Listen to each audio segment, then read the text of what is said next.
Come on.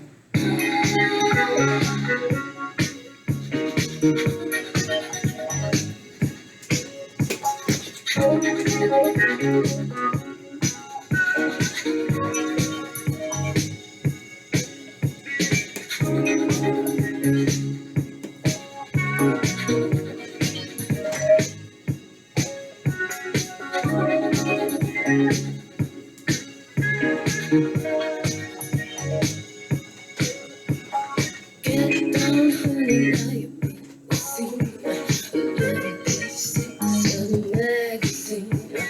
What you doing, everybody knows. The way you get to make it lose your soul. Got the fast transmission, but you pop too easy. Acting kind of reckless, taking what you need. More money doesn't make you right.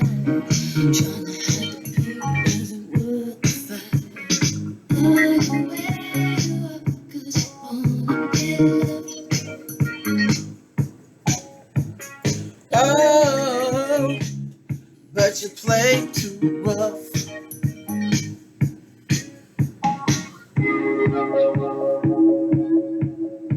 What's up, everybody? How's it going?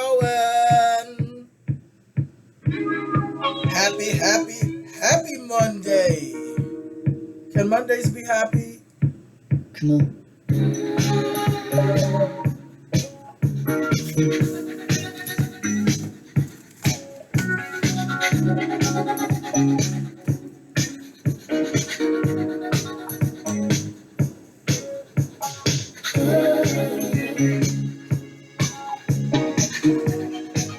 What's going on, everybody?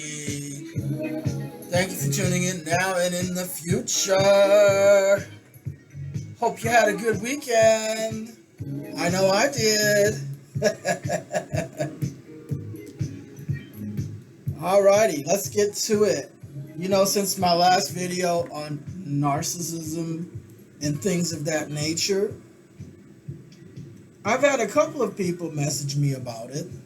And it seems that the narcissism topic is a very interesting one for a lot of people.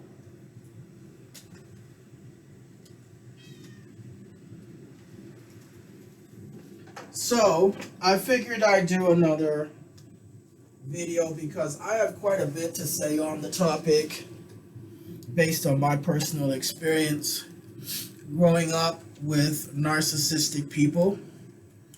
One individual who gave birth to me, I call her an incubator to keep it neutral and to also keep a certain amount of detachment and distance.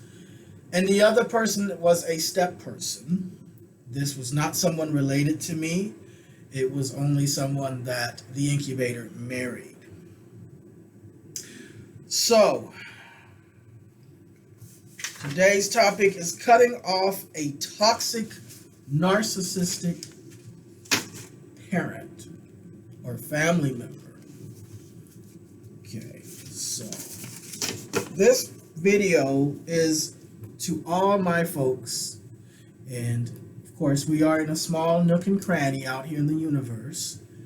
So this is a small little nook and cranny that we are coming together in to talk about this. But I do have very dear friends, very close friends, that, like me, have a history in their past, in their childhood, of unfortunately being born to individuals with narcissistic personality disorder.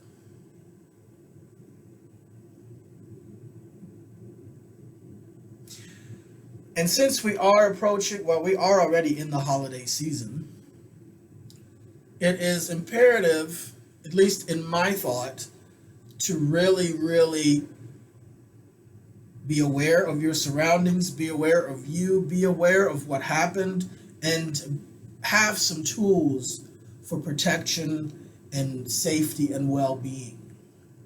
I think that's very, very important, especially throughout the holiday season, because it is very triggering to a lot of people for many different reasons. multiple reasons. Even for people who didn't have narcissistic parents, the holidays can still be very triggering. So even if you're someone who has had some parents that were healthier than other people's parents, I think you would still be able to benefit, because some of this stuff you can apply to other situations, maybe where you're dealing with narky types of people. They're not necessarily NPDs, right? Narcissistic personality disordered, but they may show strong narky tendencies, narcissistic tendencies, right? And the difference between a narcissistic personality disordered individual and somebody who may just be very narky or have tendencies to be narky and self-absorbed and all of that is that with one person, it's acute, it's situational. But with the other person, it's consistent over time, over long periods of time. That's the difference. And I want to preface this video today because, we throw terms around so easily in this day and age. Bully, narcissist, toxic, abuse.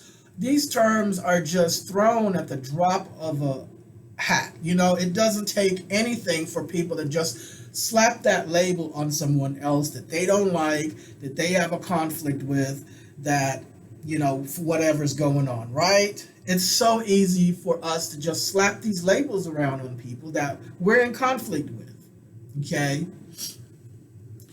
And you may or may not be right. I don't know. But the thing is, if you've dealt with somebody for years and years and years in an intimate relationship, be it a spouse, a boyfriend or a girlfriend, a sibling, a parent, or a child, an adult son or a daughter, whatever the case is, and you have done your work and you have reflected and really taken the time to look and evaluate over years and decades, and you have come to this conclusion that this has been consistent over a long period of time. This person's behavior and actions have been consistent over time. And then you may very well be dealing with a narcissistic personality disordered person. Now, I'm not a mental health professional. I'm not licensed. I'm not a psychiatrist. I'm not a licensed psychiatrist to be able to go and diagnose people. Okay? So I'm not telling you that your friend or your relative is narcissistic. You may not be able to diagnose them either. I would refrain from diagnosing anyone. But what you need to look at is their actions. It really doesn't matter, in a sense, whether they are diagnosed as NPD, narcissistic personality disorder, or not. It's all about your experience with that person. So you're doing a cost-benefit analysis. You're going back and you're reflecting, you're journaling, and you're processing the traumas that you have gone through.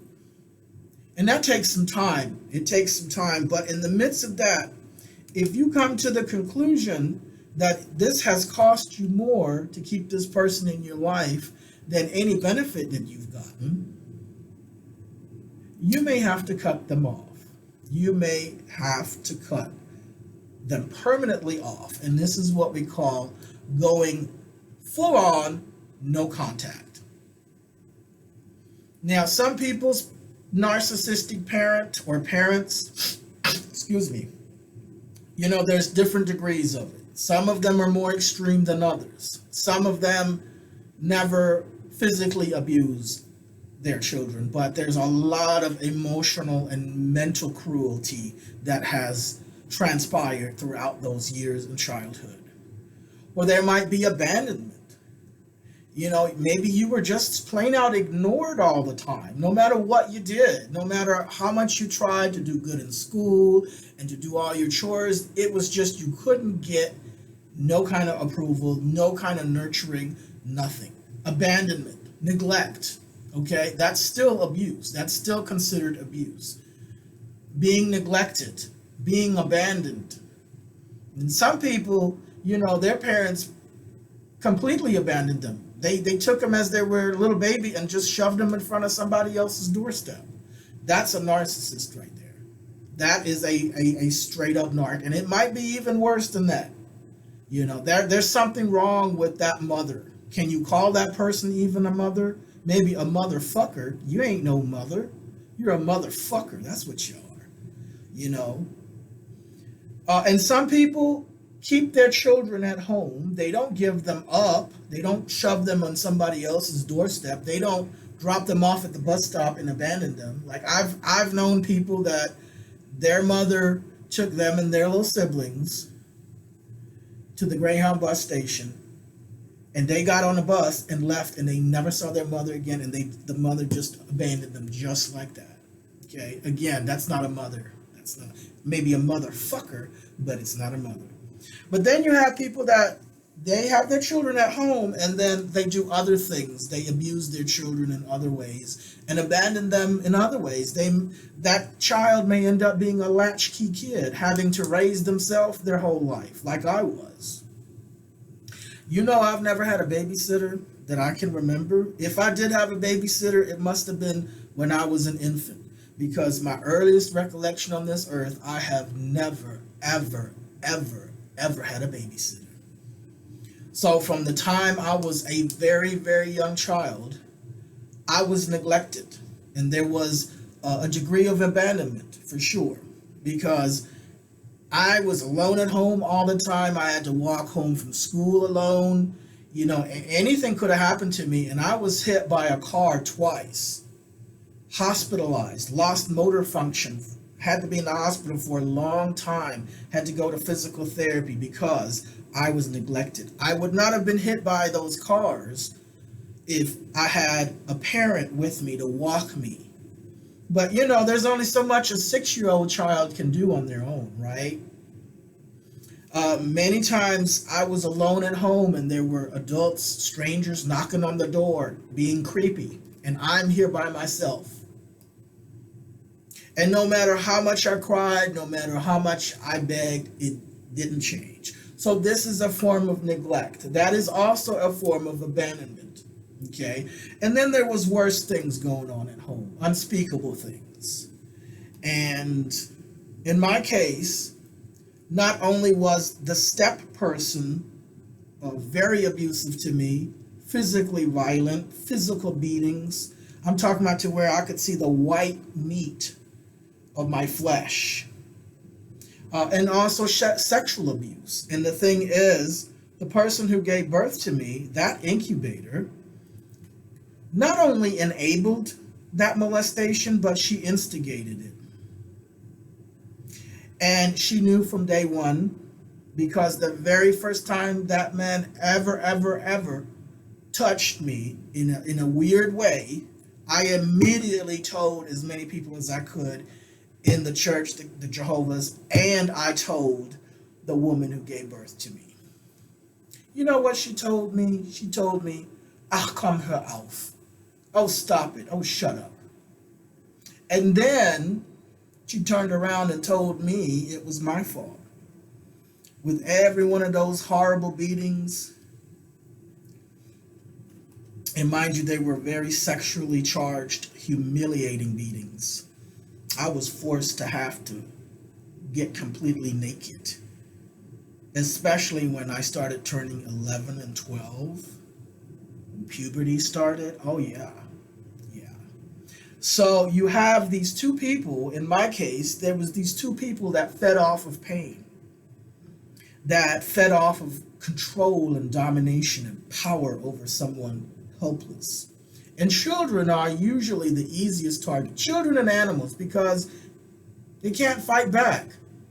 If a child goes and tells people, "Hey, my parents are beating and molesting me," 9 times out of 10, nobody's going to want to bother. First of all, the adults are going to throw up their hand. "I don't want to get involved. I don't want to get involved."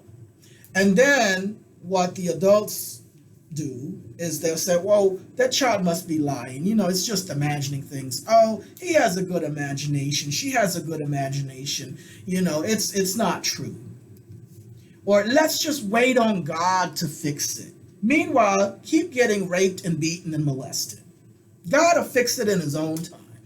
So you have this propensity to keep that cycle going in our society. Okay? So in this case, when you're dealing with a history like that, and those of you who are listening, you know what you went through. Okay? I don't have to tell you what you went through. It's all up to you whether you want to face it or not. You can confront it and do the work, the hard and scary work to process that and give yourself a chance to heal and have a better quality of life. Or you can keep repressing it and suppressing it and, do whatever it is you do to keep that down, whether it's drinking, eating, smoking, gambling, porn, whatever other vices that you have that helps you keep that down. Drugs, crack. A lot of these crackheads and crystal meth heads and fentanyl heads are doing just that. Okay? So, no contact. You may have to go completely no contact. Some people don't have to go that far. They may have to just limit their interaction with those narcissistic parents or family member, right?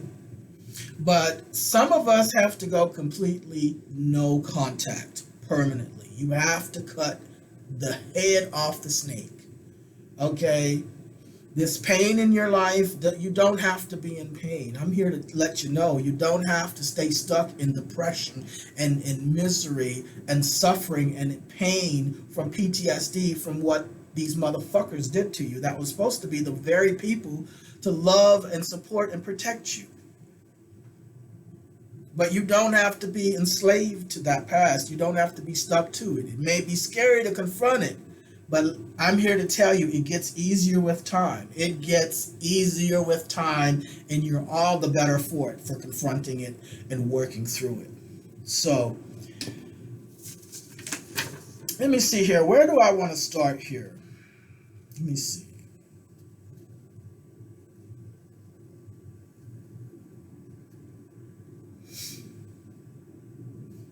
Okay.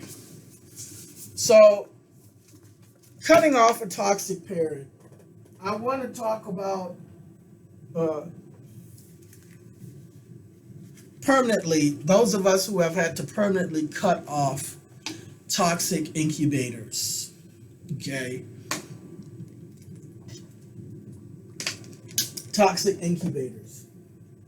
In an incubator, an incubator is it's something that just gives birth. Incubators, the actual square incubator, you hatch eggs in there. It's not a nurturing, it just literally hatches eggs. Well, there are incubators of the human sort, and they don't love their children. They don't have empathy. They don't have compassion. They don't have compassion or empathy for other people, period, let alone their children. And they are incubators. And it's all about them. When you're dealing with a narcissistic personality disordered female who has children, be they underage or adult, it is always about her, first and foremost. Now, some of them may be very adept at appearing selfless and generous and nurturing and compassionate. They can mimic these things. Some of them are really good, and they have, I'm telling you, some of the best actresses are narcissistic personality disordered women who have given birth. Okay? I'm not going to call them mothers, because to me, a mother, the meaning of a mother is someone who protects their child, puts their child number one, who loves their child, who nurtures their child, and who protects their child. So these individuals are not mothers in my view. They might be biologically scientific mothers, as in giving birth to someone, but socially and spiritually and emotionally and mentally, they're not mothers. Okay? They are not mothers. I'm just going to tell you. So, why would people cut off a parent, a mother or a father? Why would somebody do that? Okay, there's different reasons. There's many reasons, right? And because I feel it's important to work on this on a regular basis, if you are someone of such a background, I have been watching quite a bit of YouTube videos on narcissism.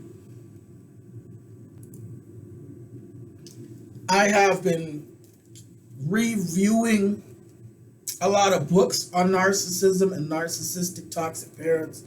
And of course, I have a regular facilitator, counselor, a one-on-one counselor. So some of the reasons, like I've already discussed, childhood abuse and neglect, right? And then you also have other reasons. You have someone may join a cult. And these cults can be relationship cults.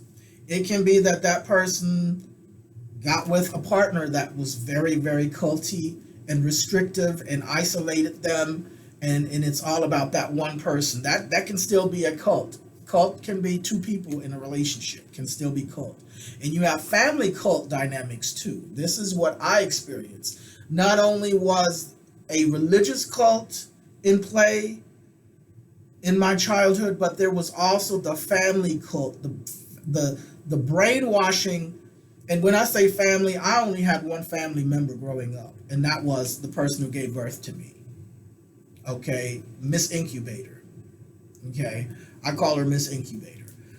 Miss Incubator was the only family I had growing up. So I was brainwashed to believe certain things about her, to believe certain things about me, and to believe certain things about the world around me from her. She controlled that narrative for many, many years when I was a child. And that's what narcs do. They target their own children because it's an easy target. A child, there's no defense. The child is completely powerless and defenseless. It's not like an adult that can look at you and say, oh no, you're off the mark here, or can call you out, or can just walk away from you like, bitch, I don't even want to deal with you anymore. Fuck you, right? A child can't do that. A child is 100% dependent on that incubator, and that incubator knows it.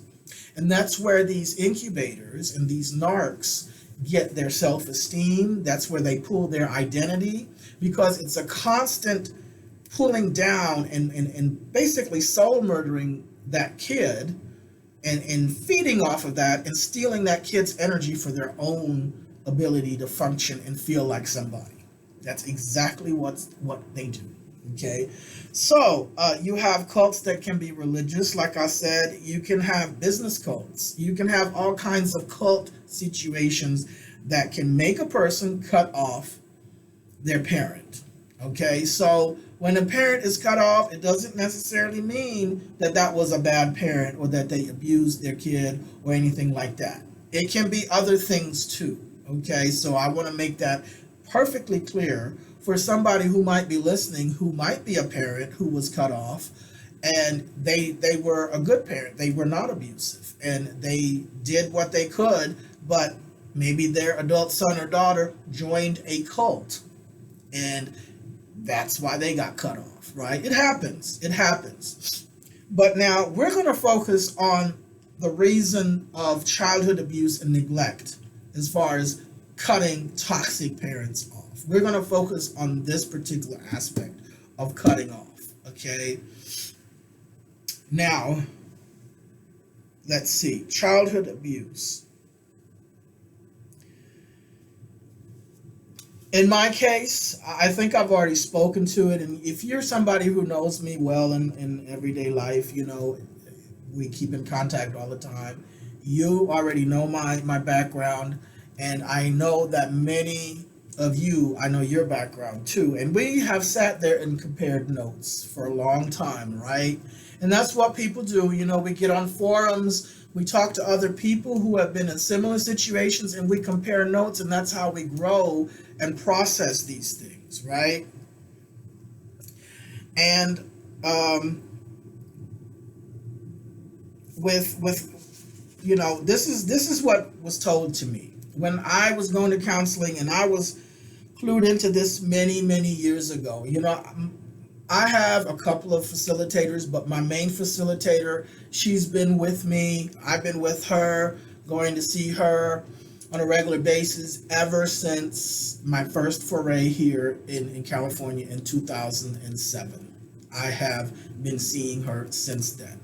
And she has helped me to process and face a lot of things I did not want to face about that incubator, Miss Incubator. Okay? Now, one thing you got to remember here, if you've been sexually abused, you've been physically, violently abused, and your incubator is one of those people that knew about it and didn't help you and not only that, like in my case, it was more than just enabling, okay? But that's the thing. You might want to cut these people off. That's all I'm saying. That's all I'm saying, because it's never going to get better. They're never going to change. And if anything, it's going to get worse as they get older. That's one thing I learned from my counselor and learned from other people who have been back and forth with their toxic parent or parents, back and forth, and they've tried and then back and forth. And I have learned from other people's mistakes in that respect. They don't change. And if anything, they get worse as they get older because they get more cunning. You see, they have more experience in knowing what buttons to push and how to manipulate you and how to manipulate other people around them, you see. So, if anything, it's worse.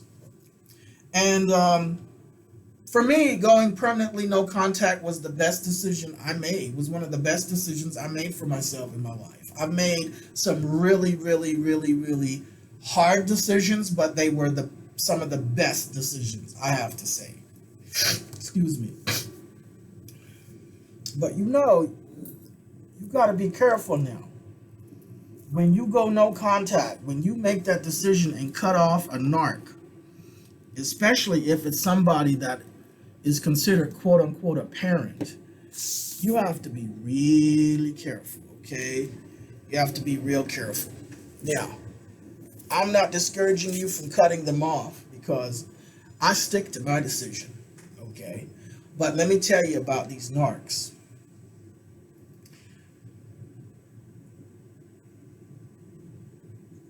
When you see through the narc, be very careful, because if they figure out you saw through them, when they figure out you've seen through them, and they can no longer fool you or brainwash you, manipulate you, you're going to face narcissistic rage. You can't let on that you've seen through that narc.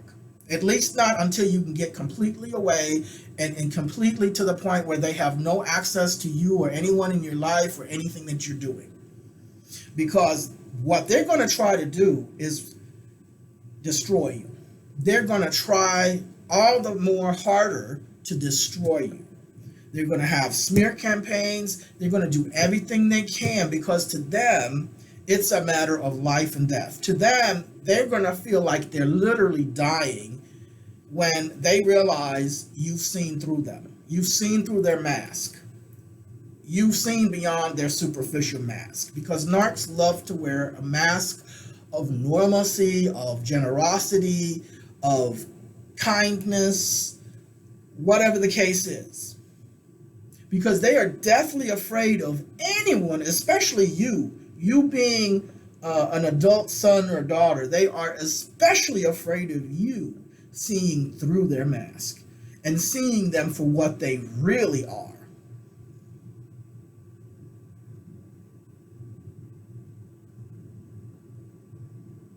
They are deathly afraid of that. And if that That's one of their worst fears, because basically they're soulless. They're empty. They have this chronic emptiness inside, and no matter what they do, they cannot fill it, because they're constantly trying to fill it at someone else's expense, usually yours, because they gave birth to you. So in their mind, they own you. It's just like slavery. It's just like a slave owner. They own you. And no matter how old you are or how independent you think you are, if you have this person in your life, they do own you, because you have given them a space in your life to do what it is they do. You see, at some point as an adult, you have a choice. You don't have to put up with them. You don't need these people in your life. Honestly, you don't. And you can live just as good or even better without them. Because in their mind, you're an extension of them. You're like a tool. You're like an object in the kitchen or in the shed that belongs to them, that they can dispose of whenever they get ready and just buy a new one. And that's how you're viewed. These people's kids and adult sons and daughters are disposable to them. And if you get a religious narc, they will have all kinds of ways to justify what they're doing in their mind. Okay? I've heard people say, oh, well, we'll just have a new son or a new daughter in the new system. This one here we can just, let go of and, do what we need to do. And then we just wait on God to give us a new daughter sometime in the future. I've seen that. Okay? So be cautious when you do go no contact. Make it stick. Don't let them back in the door, because in their mind, they're going to get revenge on you. How dare you leave me? How dare you do this to me? Now they might cover it up with a superficial mask. Again, they know your hot buttons. They might even call you up and try to apologize to you. But trust me, they're not sorry. And that apology, 9 times out of 10, it's going to inflame you. It's not a real apology. It's more like, well, I'm sorry you feel that way. Or I'm sorry you remember that way. Okay, that's not an apology. So, and even if they did say, I'm so sorry, let me know what I need to do to make it right, trust and believe it's a fucking manipulation attempt. You're being love bombed, and it's only going to get worse. Because once they got you back the way that they want, once they feel like they're back in your good graces, the devaluing phase is going to start all over again. And this time it's going to damage you all the more, because you knew better.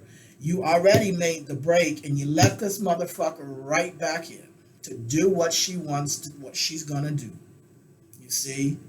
And it's going to be all the more damaging to you. So you need to make that no contact stick for good. And white knuckling it, you're only going to leave yourself open to vulnerabilities. You need to have a support system. You need to have a one-on-one counselor on a regular basis. You need to have a group counseling. And you need to also do your own bibliotherapy, reading the books, watching the YouTube videos on narcissism and mental health. You need to have regular reminders, journaling, going back and reviewing your journals. You need to have regular reminders, because the thing with narcissists, especially if their family members are quote unquote parents or incubators, is that they have a way to try to normalize this stuff. Okay? And it is evil. It is evil. It is just evil. And they have a way to try to normalize the evilness. Okay? So you need to have a regular program so that you can stay safe and keep your firm boundaries and keep yourself detached. So once again, once you go no contact, you need to make it stick, because if you let these people back in, you're going to have hell to pay. That's how the narcissist sees it. Okay? Now,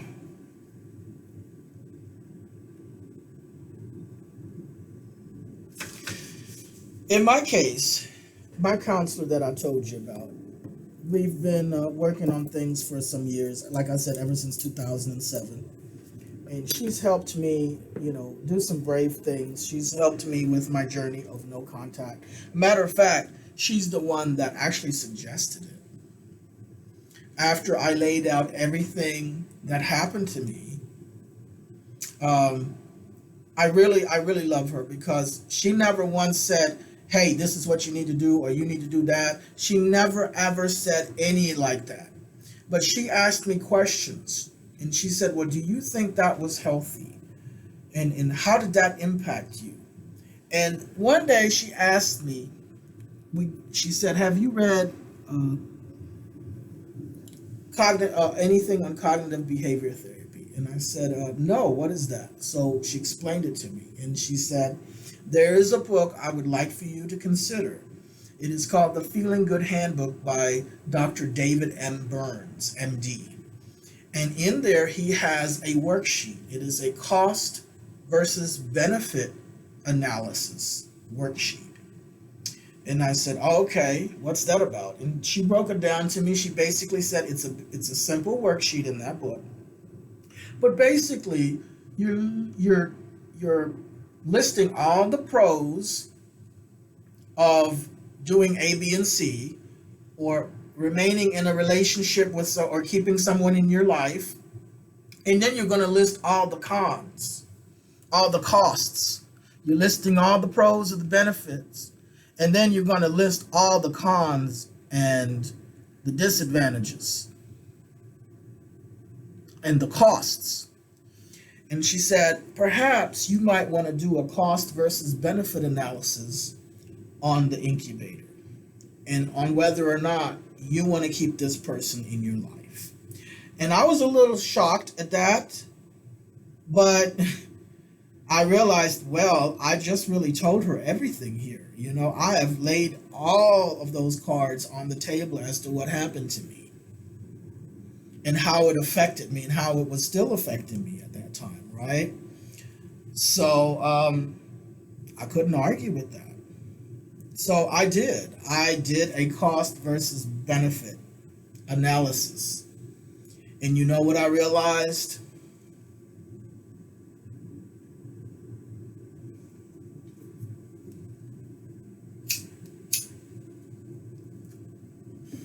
The cost of keeping this incubator in my life overshadowed any seeming benefit. And whatever benefits I had were not directly for me. First and foremost, it was done for herself. A lot of times for how it would look to other people, right? But as a kid, you don't know. There's no way you can figure all of that out as a child. You don't have the physical brain is not even developed for you to be able to process and think and rationalize and reason logically like that as like an adult, right? Physically, you're not even capable of doing that as a kid. So that's where I decided to go on full no contact. Okay. But my counselor, one day she sat me down, and again, we were speaking about my childhood and things like that. And my counselor told me,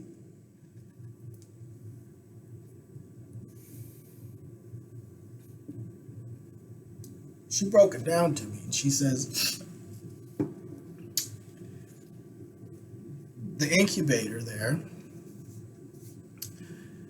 from what you've told me, has what we call antisocial personality disorder, ASP.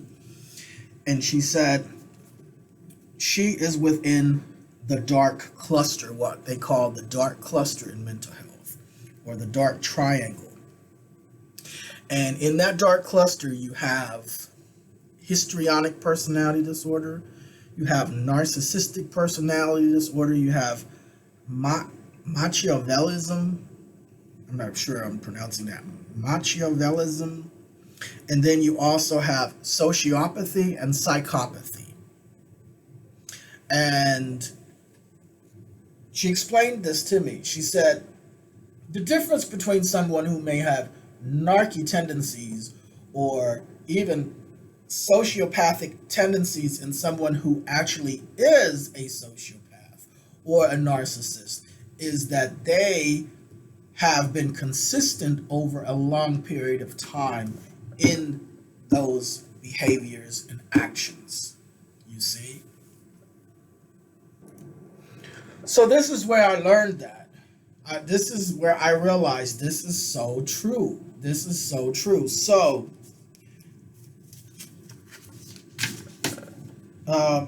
let me tell you some of the things that can give you an indication about a narcissistic incubator. Okay? Now, there were things I was told all throughout my childhood and even into my adulthood by this incubator, okay?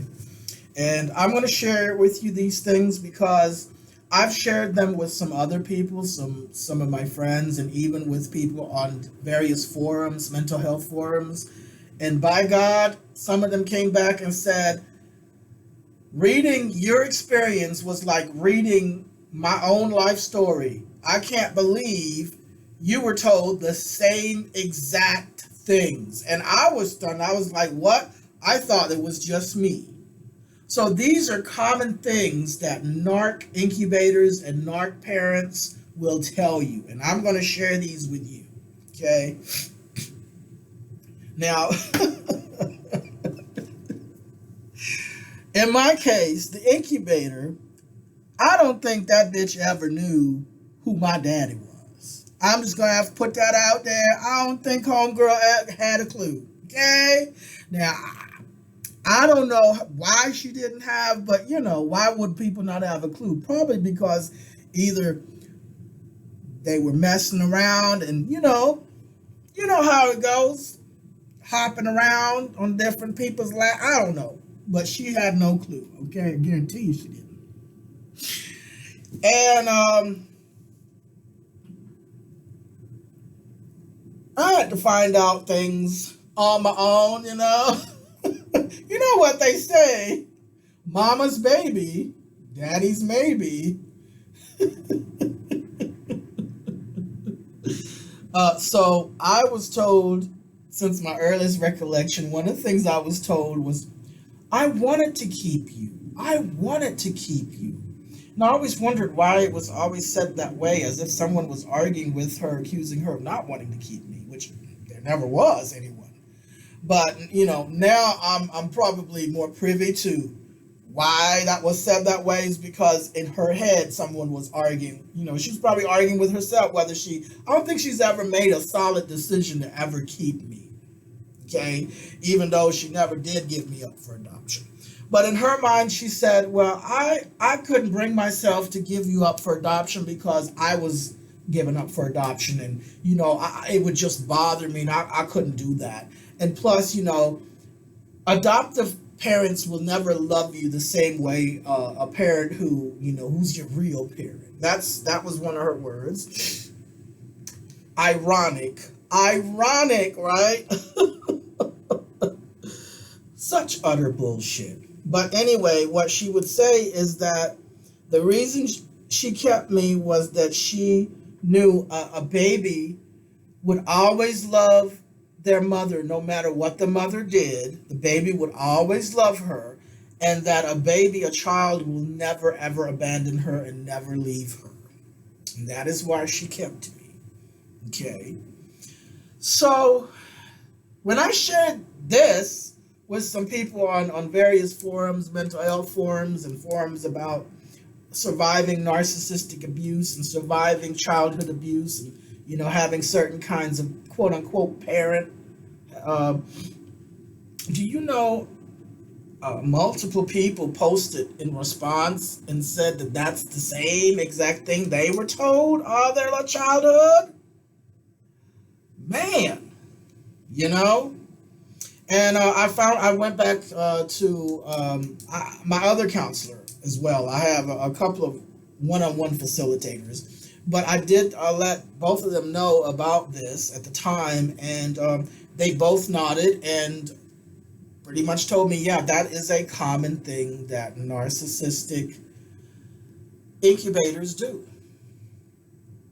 That's how they feel. That's where they operate from. So it was never about you as a child wanting to actually keep you for you or love you for you. It was, again, the reason you weren't given up for adoption is because mama needed to feel okay about herself, and she wouldn't have felt okay giving you up. It wasn't that, oh my God, I love my baby, I would never give up my own child. Are you kidding me? No, it wasn't anything like that. It was like, well, if I do this, I'm going to feel uncomfortable. It was all about her again.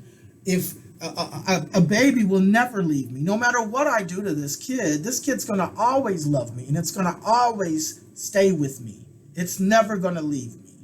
You see? By the way, didn't Jeffrey Dahmer have some kind of issue with that? He didn't want people to leave him. That's why he killed them and ate them and chopped them up and stick them in his freezer, because he didn't want people to ever leave him. Anyway, I think he was extreme. Couldn't you call him narcissistic, or would we categorize him as psychopath?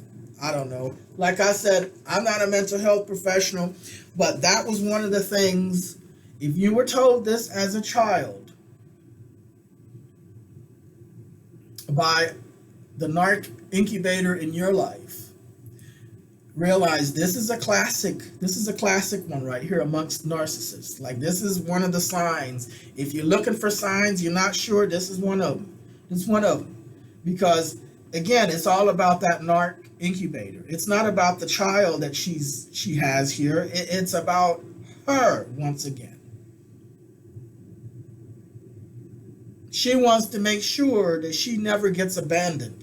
And this person here, this child will love her no matter what she does, right? Because children love their mothers and their fathers no matter how much abuse they get, right? That's generally how it is. And even when they get into an adult and the abuse continues in different ways, whether it's interfering in their relationships with other people or preventing them from moving further financially or whatever the case is, most people don't make that cut. They keep these toxic parents in their life and bend over backwards and do whatever and continue to let themselves be abused. And not only that, but when they have children, they bring their own children to these motherfuckers and let their own children get abused by these people. Okay? I mean, it's just a really sad and sick dynamic for a lot of people. But I hope it won't be for you if you are in one of those situations, because it damn sure is not for me. That is one thing I come to realize as I got to be more mature, is that I already had to raise myself my whole life. When I really needed somebody, I mean, I'm talking about not just abuse at home, but I was getting abused at school. We've had to immigrate to a whole country. Never once did I have an English tutor. Never once did either of these people that were supposed to be parents, quote unquote, ever bothered to teach me a single fucking word of English. Ever. You hear me? This English that you hear me speak, I taught myself. They didn't even bother to hire a tutor for me. And that's just one example. You know how hard it was for me to come in this country as an immigrant child, how fucking scary. And I had to deal with it alone. I was getting beat up in school every day, yelled at, called German Shepherd, barked at. Teachers were bullying me on top of the kids, threatening to hit me with yardsticks. I had to deal with it all alone. Every time I walked home from school, I got my ass kicked. Every day. Every single day. No matter how much I cried at home. I didn't even want to go to school, and I was a kid that loved school. I loved reading and books and knowledge and learning. I was just one of those strange kids that just loved it. But when I didn't want to go to school, there's something wrong. But I had to go through it alone. I had to deal with so many things alone. So by the time I became an adult, I'm just like, why do I need this person in my life? Like, this bitch ain't never been there for me anyway. What do I need her for? I have my own money. I have my own friends now. You know, what do I need her for? You see, that's what you got to remember now. It's what you got to remember. And I know one person that went through very similar as me. She hasn't cut her incubator off. She continues to keep her around, and she's told me she wants, even though she calls her mother was not there for her. She wants to be there for her mother now. Okay. But you know, she has to pay a price. And you know what price she pays? Every once in a while, she ends up right back addicted to heroin. You see? Because she has to deal with this shit. Her mother is not sorry. Her mother is gaslighting her, constantly saying, well, maybe you don't remember it right. Or, I believe your memory. Yeah. You see what she's really saying? Oh, you're just imagining it. It didn't really happen. Yeah. Mm-hmm.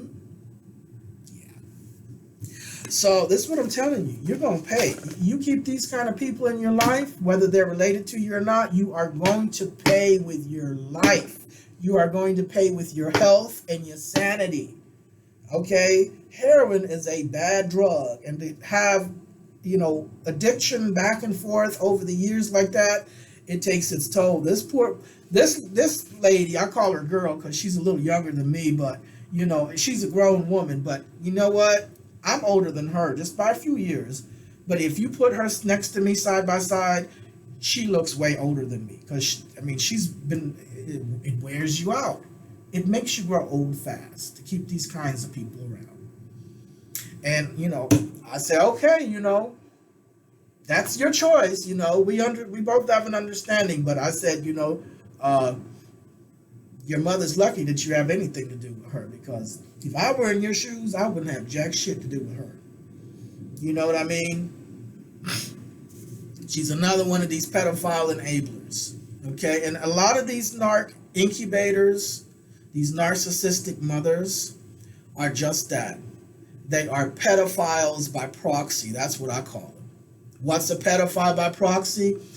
It's somebody who may not directly molest you, but they know it's going on, and they feed off of the control and power to be able to do something about it, but don't.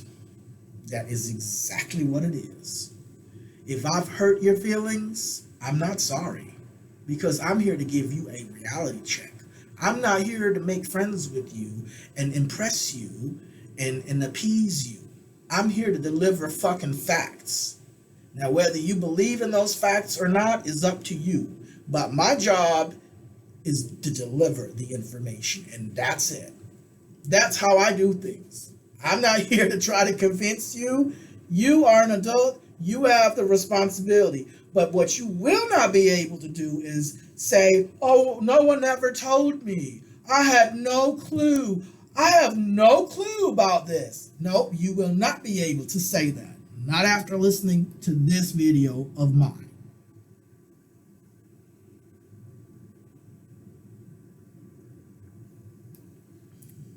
Now, let me see here. There's a couple of things here. Something else I was told. These were mantras that were told to me as throughout my childhood. Excuse me. I was told the incubator would tell me this: if I wasn't your mother, I wouldn't want anything to do with you. This was a mantra that was told to me ever since my earliest. I think the first time I was told this, I was probably about 4 years old. And it was consistent over time. And why was I told this? Well, I talked back. You know how kids talk back. What kid doesn't talk back sometime, right? And I was quite intellectual. I was, I was very sharp. I had wit, and I was gifted with words. I was, you couldn't just tell me do A, B, and C, and then I see you not doing, being a hypocrite. Like, I'm going to say, why should I do it if you're not doing it, right? I mean, hey, a kid is going to think that way, right? So every time that went down, or other things, like if I didn't pick up my clothes in my room, if I didn't clean my room, or if I didn't want to wash dishes, again, I was told, well, if I wasn't your mother, I wouldn't want anything to do with you. And this wasn't just once or twice. This was constantly throughout my childhood, even into my early adulthood.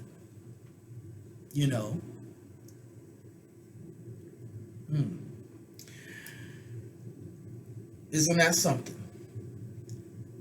I was constantly threatened to be institutionalized all my childhood. Again, my earliest recollection of being told these things that I'm about to share with you was around since 4 years old. I'll put you in an orphanage. I was told I will give you up for adoption. Or I was told I will put you in a foster home.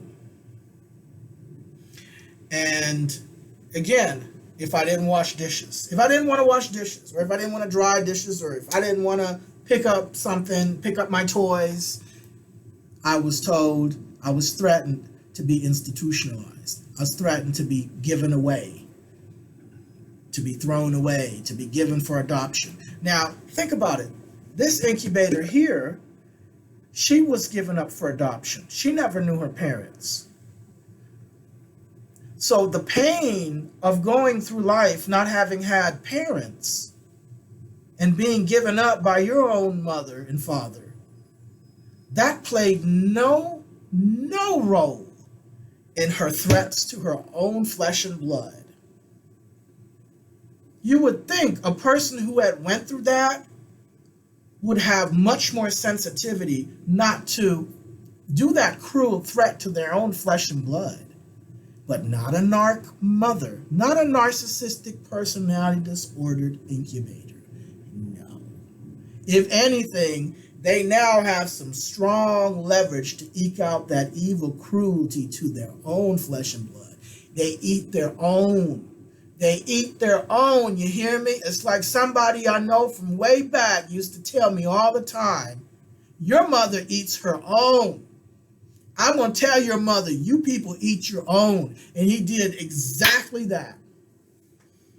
He did exactly that.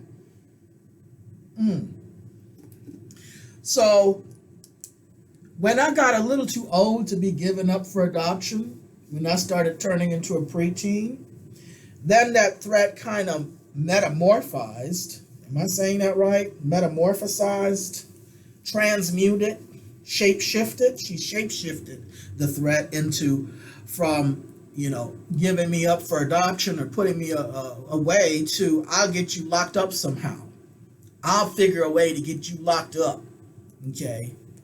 Again, there was a constant threat of institutionalization. You see?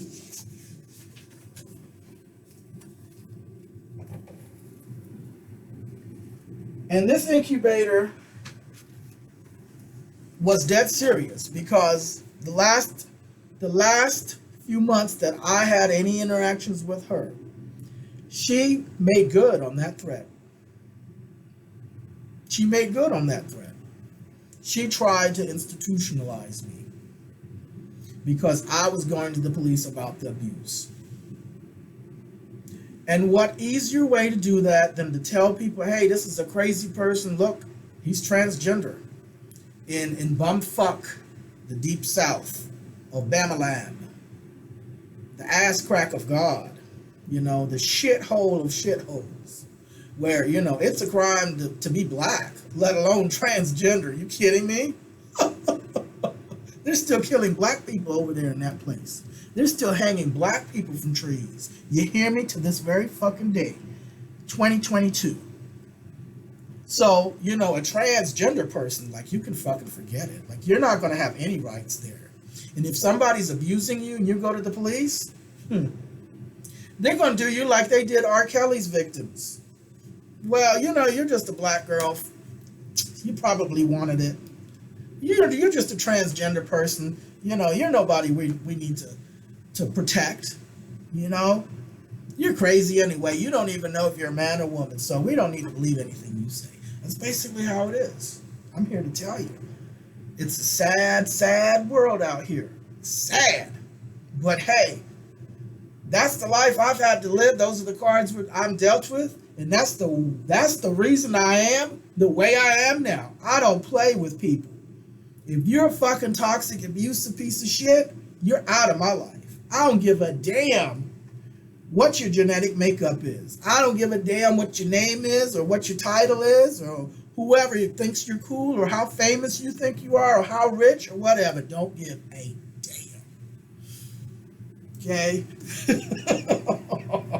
But back to this. I was constantly threatened to be institutionalized. So perhaps you have gone through something like that. I got a friend who was not just threatened, but when she went and told and asked somebody for help because her stepdad was molesting her and her sister, her mama put both of them in foster care. Her mama said, nope, I don't want these girls in my house anymore. Instead of getting rid of the fucking pedophile, because her mama knew. Her mom knew. And her mom just didn't want to face it. It's like the mom even told me, like, I saw this bitch one time as an adult, and again, this is another one of these people that keeps these narc bitches around, okay? And her mom was sitting on her couch and she told me herself. She knew what was going on, but it wasn't in her place to do anything about it. Really? Like, I just can't. I just can't. How can you be a mother and let another man hurt your own flesh and blood? Like, you carried this being in your body for 9 months, and this came out of your body, and you don't have the natural urge, like even animals, like bears. Mama bears, they'll kill you over their little bear cub.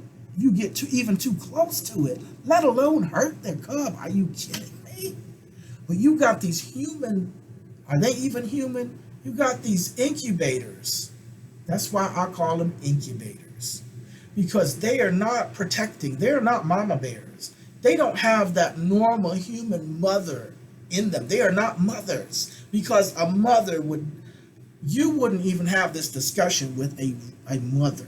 A mother is going to protect her child first and foremost before anything. It's in her. It's nature. It's natural. But these incubators, they're not natural. They're unnatural. I'm telling you. And listen, they're not going to be your friend. Even if you're not their kid, if these people do their own flesh and blood like that, there is nothing they won't do to you. So, like I was saying, constant threat of institutionalization.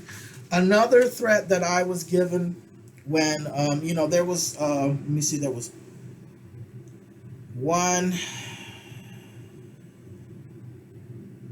there's 3 major gaslighting here. I call them gaslighting, manipulation, cruel, very cruel, right? But these were the major common ones. It was, again, if I wasn't your mother, I wouldn't want anything to do with you. And then this threat of institutionalization, be it I'll give you up for adoption or I'll get you locked up somehow when I got older. And then this third one here, threats of further abandonment. I'm going to leave and never come back. So this threat, started a little later. I think I was probably around 6 or 7. I was school age when these threats were beginning to be made, along with the other ones that were constant. I'm going to leave and never come back. Screaming, sometimes just flailing on the floor, screaming, or doing a fake trip, where they're faking falling, a fake fall, And I always just, as a kid, I used to just freak out when that would happen, when she would say, I'm going to leave and never come back. I'm going to go away and never come back. I'm tired. I don't even want to come home anymore.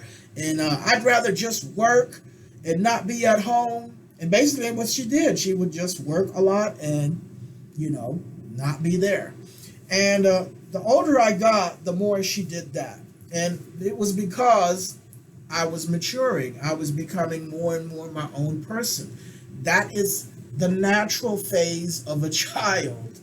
Children are going to want to become independent people. That is natural in our human constitution.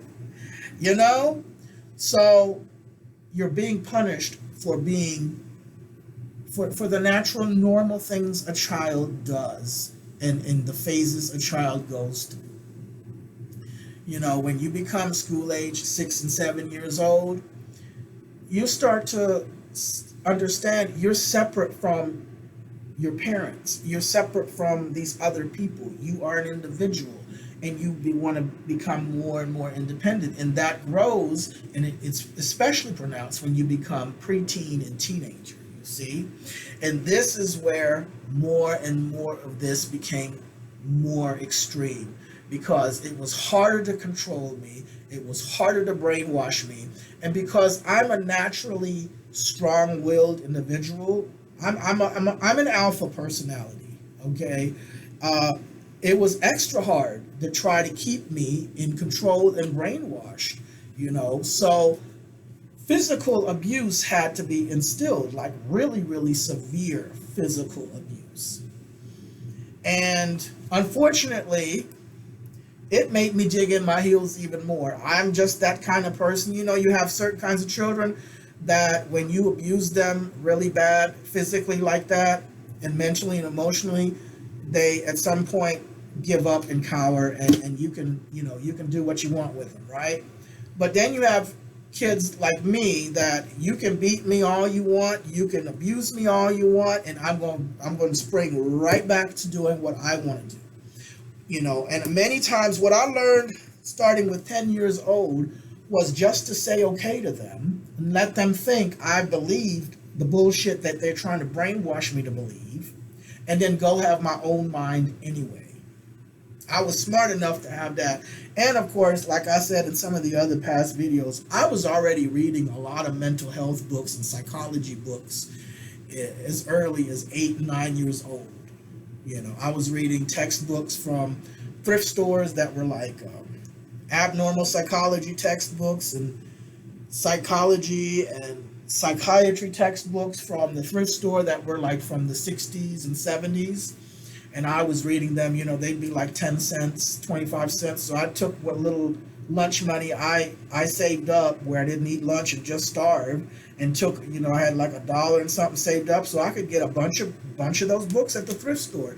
And I would read those old outdated books, but I would still learn about mental health. So, by the time I was 10 years old, I'm here to tell you, like I said, I was a very precocious, intellectually precocious young child. And I already knew enough to know that there was something wrong with these two adults here. As much as they tried to make me think that I was the one causing them to do these things to me, because that is what they told me. The incubator always, after the horrible beatings where I had to be stripped naked and all this sexual shit, she would come and tell me, you provoked this. You provoked him. It's your fault that this is happening. It's your fault that you're getting abused. Okay. So anyway, so that was another one that I was constantly told. So actually there's 4 different things there. And there's other things that I was told that I might not come to mind right now, but these are the most crucial ones here. And I think that perhaps you may have also, if you have had to deal with that. Like I said, one of my friends, she was put into a foster home, her and her sister. Once she went and asked for help about being molested by her stepfather, her mother said out. She didn't get rid of the pedophile. She got rid of her own daughters. And, that right there, I know affected my friend a whole lot, because to this day, she still is affected by those things. And she goes through some hard times, And, it's unfortunate. So, think about some of the things you might have been told. Some of these gaslightings and cruel. This is mental and emotional and spiritual abuse. This is cruelty. A child is not going to clean up. A child is not going to do chores. You have to teach that child. You have to be patient, and you're constantly threatening to throw this child out, to give it away for adoption, to abandon it. This is what children do. They rebel, idiot. But see, narcissistic people don't have any kind of empathy or interest in their children. Their children are pawns for their own use, for their own benefit first and foremost, and how it makes them look, you see. Yeah. So, let's see, what else do we have here? Consistent over time, not acute or situational. This is what I'm talking to you about. This wasn't just acute or a situational type of abuse. This was consistent over time. And even into my adulthood, I was being threatened with abandonment. Even the last week that I was in contact with this person, she was doing that same thing. I'm going to leave and never come back. Doing a fake fall on the floor. But this time something told me, observe very carefully. Burn this into your mind so you can replay it and analyze it for what it really is. And while she was doing that same thing she had been doing all her life to me, this time it wasn't coming through to me like that. I was just sitting, cocked my head to the side, and quietly watched. And guess what? Incubator realized it wasn't working anymore. So you know what? She got up off the floor and walked out. Walked out, stayed gone for a couple of hours.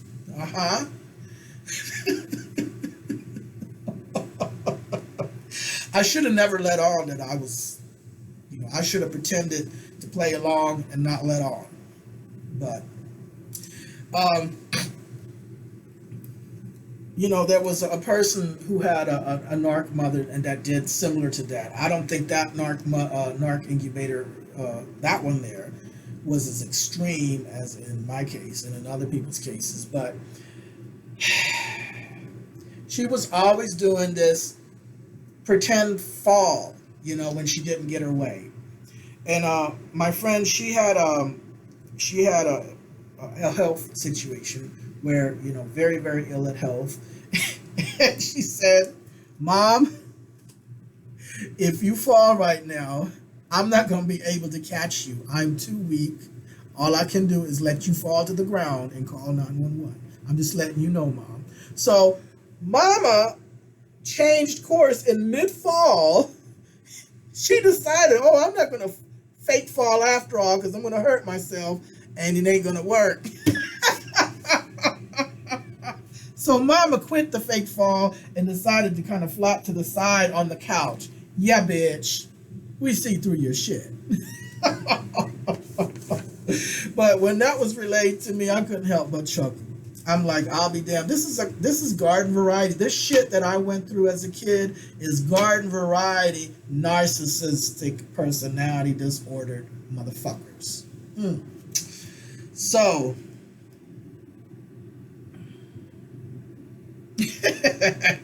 all right.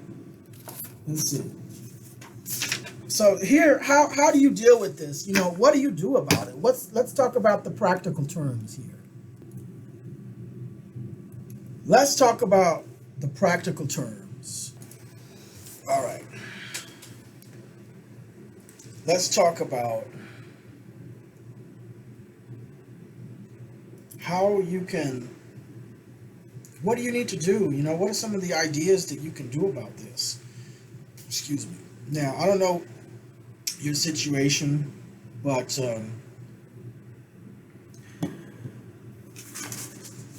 something that I have here is, I got about 4 main points here. And the first point is, before I start, is this.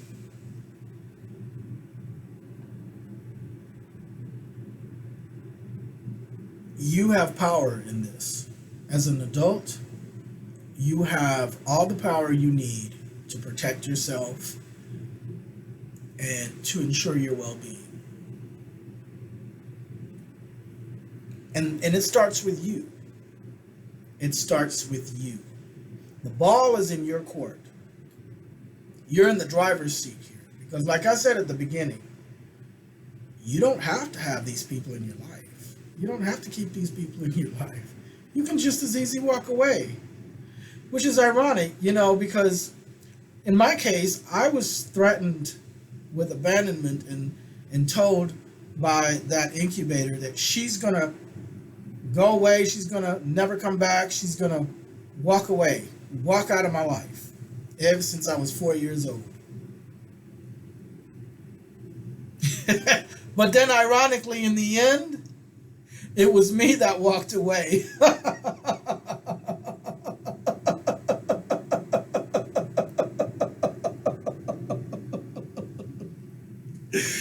It was me that said, tossed by bitch. I never threatened. I never once led on a word. Not once did I speak of it. Not once. Never. And do you know this was something in the back of my head for years?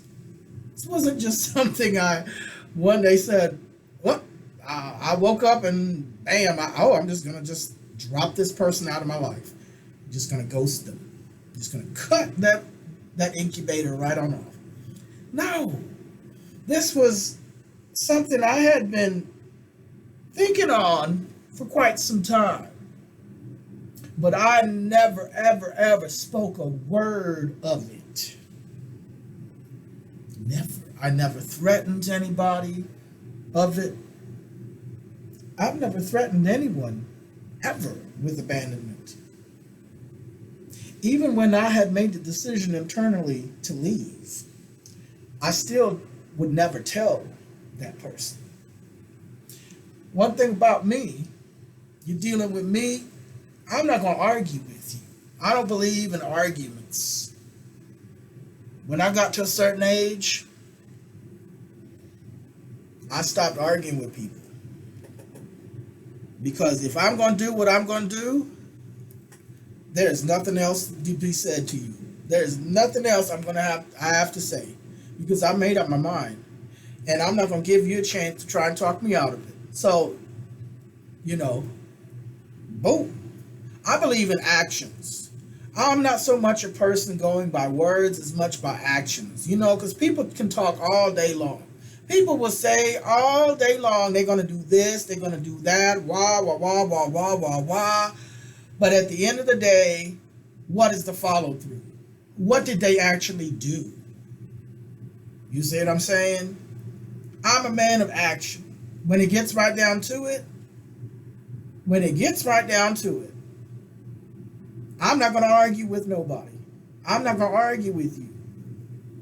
Because when I've made up my mind, I'm going to do what I'm going to do.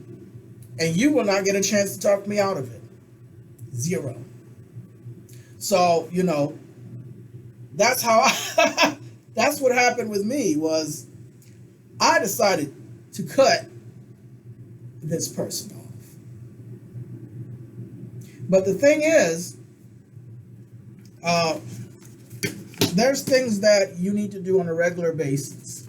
If you're somebody who's cut off a narcissistic person, be it somebody that's related to you or somebody that you might have dated or whatever the case is, you need to do certain things on a regular basis for your own well-being.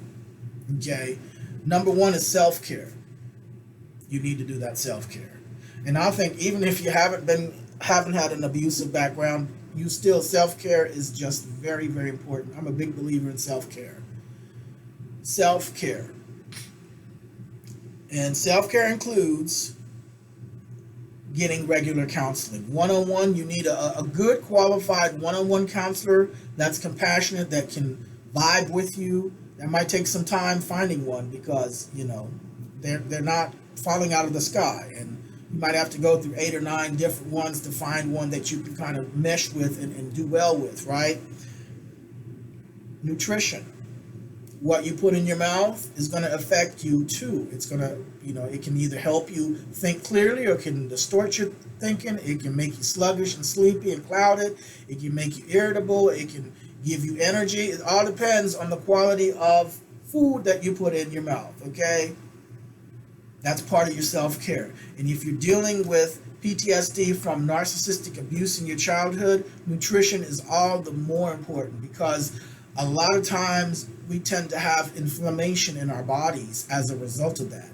That trauma is stored inside your body. It's not just in your memory, but physically it is stored. And depending on how much trauma you've had, you might be predisposed to quite a bit of inflammation. And that chronic inflammation can turn into all kinds of diseases, cancer.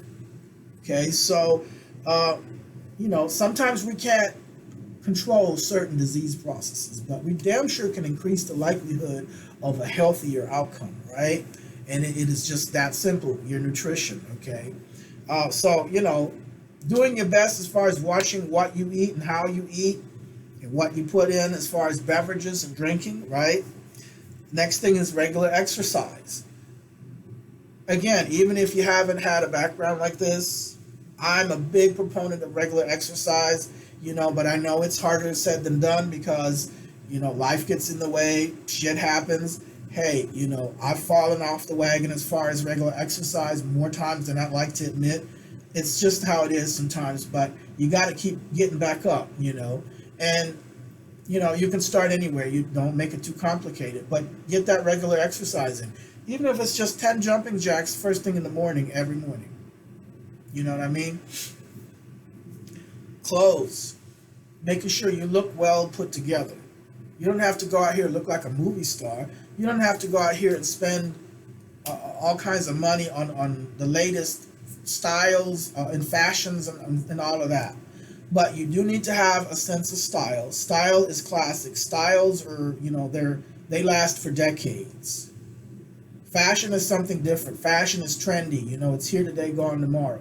But a style, a nice style, that lasts a lifetime. So, learning about how to look a little bit stylish, putting a little bit more thought into your appearance, okay? A lot of times when you're coming from narcissistic abuse, your self-esteem is non-existent. Your boundaries are non-existent. You might not really even know who you are, because this narc has just really just sucked the life and soul out of you. Okay? So where do you begin? Well, you got to begin somewhere, and you look at your outward appearance, okay? And looking and finding out what kind of styles a person of your gender and of your age is wearing. And that's super easy, right? Google's your friend, YouTube, the library. It's not hard. It's not hard at all. And it's so basic. It's very basic.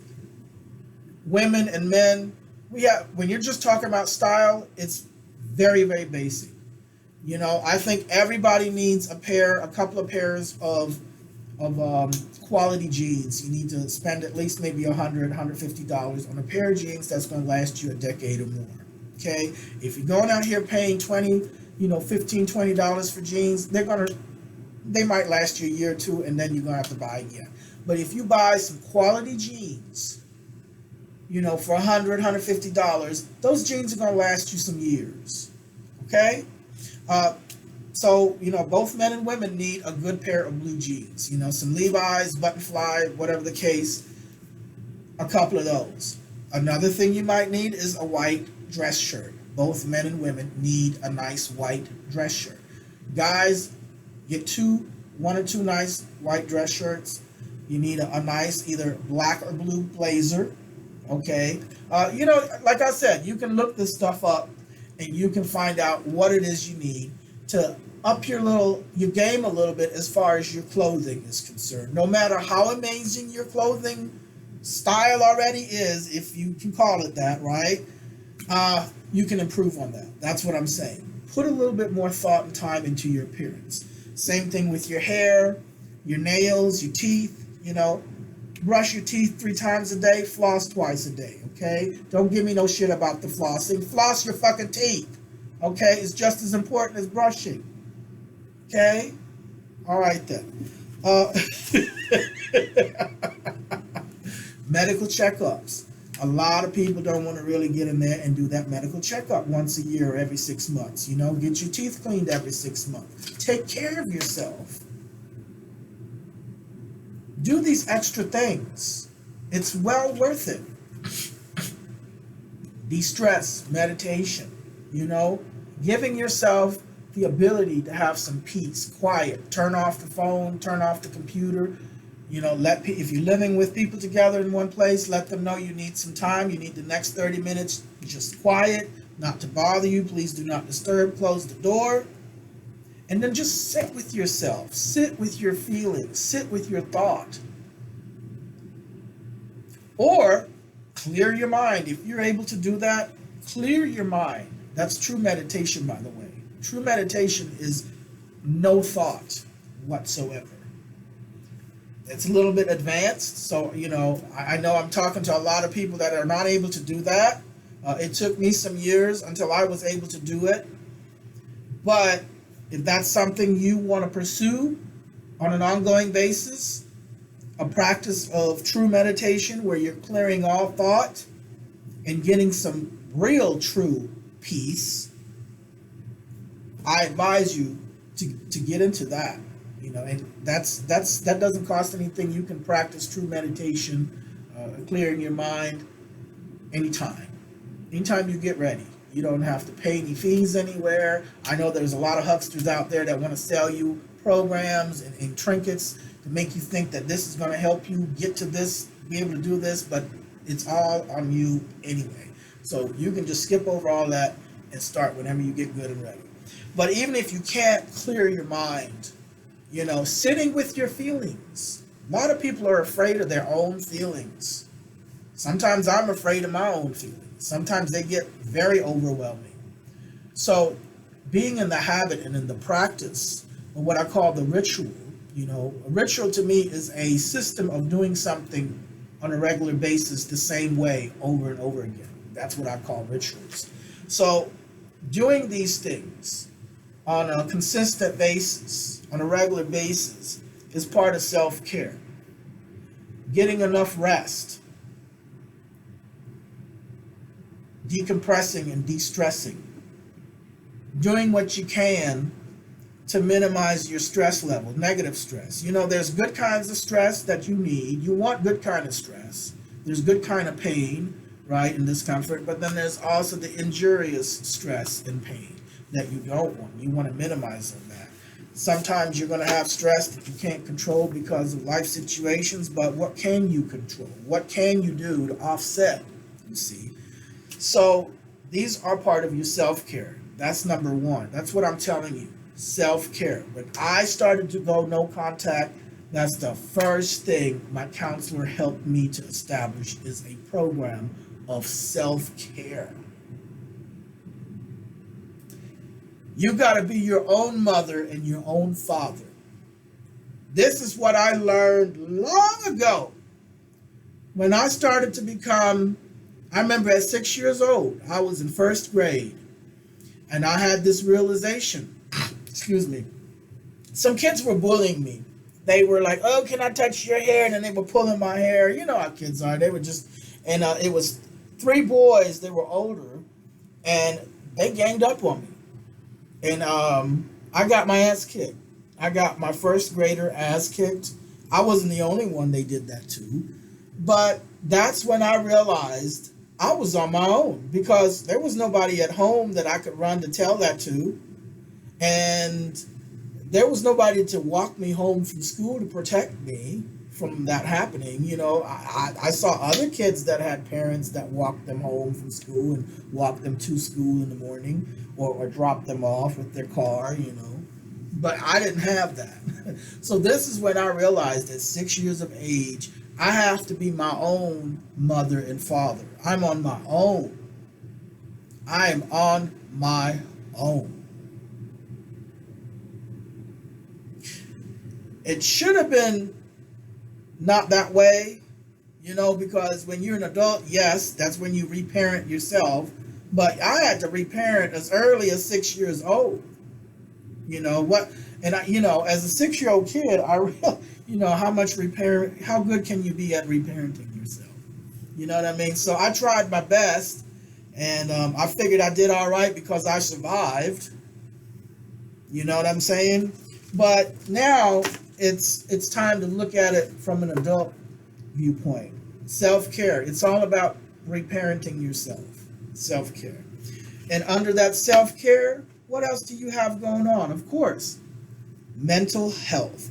You have the physical health, you have the mental health, the emotional health, the spiritual health. Your spiritual well-being, your mental well-being, your emotional well-being, and your physical well-being. Okay? Now let me tell you something about the spiritual well-being.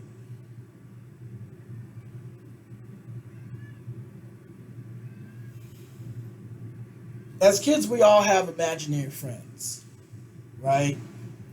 Well, my imaginary friends were teachers and professors. And when I started reading those old college textbooks from the thrift store from the 60s and 70s, those mental health and psychology and psychiatry textbooks, guess what some of my imaginary friends started to become? You guessed it, mental health people, psychiatrists, psychologists, and counselors. So I, early on, already knew that there was a connection. You chill out, okay, baby? Chill, baby. There was a connection between your mental health and your spiritual health, right? So part of your self-care includes taking care of your mental and spiritual and emotional health. And these three are very closely linked. I mean, the physical body is linked to everything else too, right? It's really not a cold, hard separation. Everything is interdependent here. It's a system, right? But regular mental health counseling. Mental health counseling needs to be viewed a lot like going to the gym for your physical body. It doesn't mean something's wrong with you just because you're working out at the gym every week, right? It doesn't mean you're physically sick just because you don't look at people and say, oh, this person must be sick because they work out all the time. You don't do that. So why is society still putting a stigma on the mental health when people go to counseling and these ignorant people are, saying, oh, he must be crazy. She must be mentally ill, because there's the stigma of going to counseling. Mental health is just like physical health. You need regular exercise of healthy mental habits. And if you haven't been taught that, if you come from a dysfunctional background,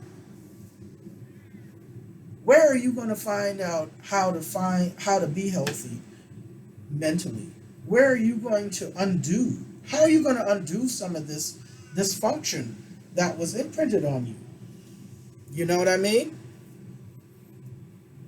So this is where you're going to do a regular routine of mental health maintenance.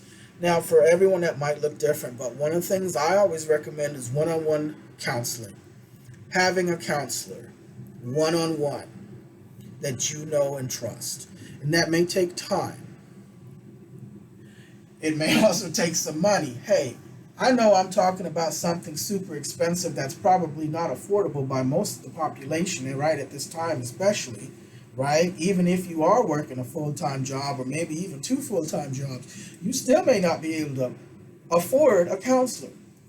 But you can't not go without one if you need one.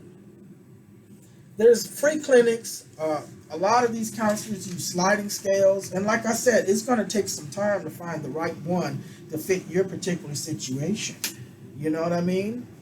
It's a lot like trying to find a marriage partner or trying to find a business partner. Like, it's going to take time, but you still have to try. You have to keep trying. Okay, as long as you're alive, you got to keep trying to get the best life that you can for yourself. And this is part of it. Mental health. Another one is group therapy. One-on-one counseling is great, but I feel like a complement to that is group therapy. You know, being in a group setting where you can talk to other people, they can listen to some of what you are going through, and vice versa. You can sit there and listen to what some of the other people might be going through, you know, because it helps you grow, and you have a support system there. You have people that the narcissist cannot get to. The narcissist can't influence and manipulate these people. These people are outsiders. And you can sit there and form a type of support bond with them in that you hold space for what they're going through and what they're talking about, and you support and love them, and vice versa. They hold space for you now, because you may not have ever had that at home. Somebody holding space for you and what you're going through. So to be able to have that is a big deal, and it is part of your healing. It is going to heal you so much just to be able to have a group where you can go and voice and express things to the extent that you feel comfortable and ready, right? But also to where you can hold some space for other people. That is also a big thing. So, one-on-one counseling, group counseling. Another one is bibliotherapy. Bibliotherapy, as you might have guessed, biblio means book, and then you have therapy, book therapy. Read, research, read up on your particular situation. I read a lot about narcissistic abuse and narcissism and narcissistic parents, narcissistic co-workers, narcissistic neighbors. Hell, do I have some narcissism in me? You know what I mean? Do I have narcissistic tendencies? Where might I learn from this person's mistakes that they refuse to learn from? What might I learn from them? You know, and this is another thing. The more you know about narcissism, you don't have to have a background of having been abused by a narcissistic parent to benefit from this. Because you still want to ask yourself, okay, I know I'm not a narcissist, but can I still use this information to better myself in some way? Because we all have narcissistic tendencies. That's part of being human. A certain amount of narcissism is required for us to function and survive. Okay? But now when you have it to the extreme where now it's detrimental to others unnecessarily, then we have a problem, right? Then we have a problem in our humanity. So, again, bibliotherapy. Read up on this stuff. Read up on toxic family dysfunction. What are the authors saying out there? What are the professionals saying? What are your peers saying on different forums and support groups online, right? And you kind of have to watch the social media stuff. It can get toxic on its own, right? These support groups can get toxic too. So you always want to remember to stay balanced. And what is your intuition, your gut, your mind? What is coming from the inside as well? So you want to journal. You want to keep a journal, and you want to write in that journal. I'm a writer, so I'm going to tell you to write every day. Okay? Write at least 2 or 3 pages every day. And if you say, well, I don't know what to write, or I'm not a good writer, I don't want to hear it. Put something down, anything. Go. Trust me, the more you do it, at some point, something's going to come out and you're going to get that flow going. But just put pen to paper and write literally what comes to mind. Write anything. If nothing comes to mind, just write anything. Write green grass. And if that's the only thing that comes to mind, keep writing green grass, green grass, green grass, green grass until some other word comes in there.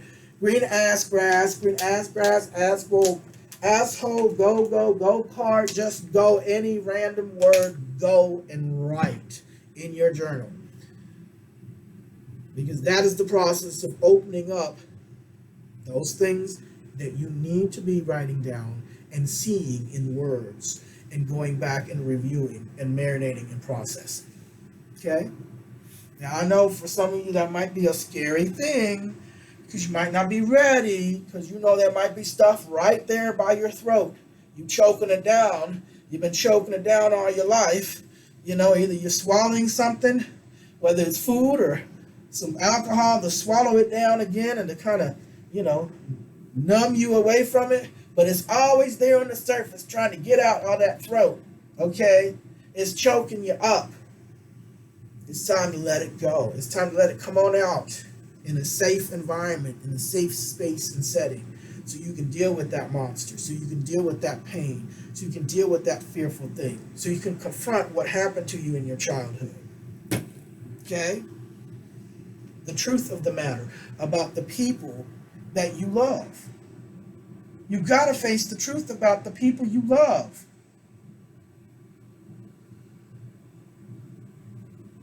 And sometimes it's a very scary and hard truth. Not everybody will do it. Many people will take the pain that they're living right now to their grave, and they will never ever get to this point. But the fact that you're sitting here listening to it, you're already 100 steps ahead of the average person.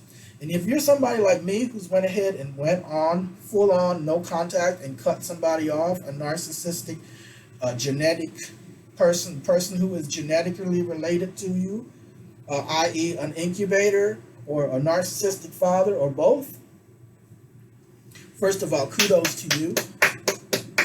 You're one of the rare ones. You are truly one of the rare ones. Like I said, most people don't even get to this point. All right.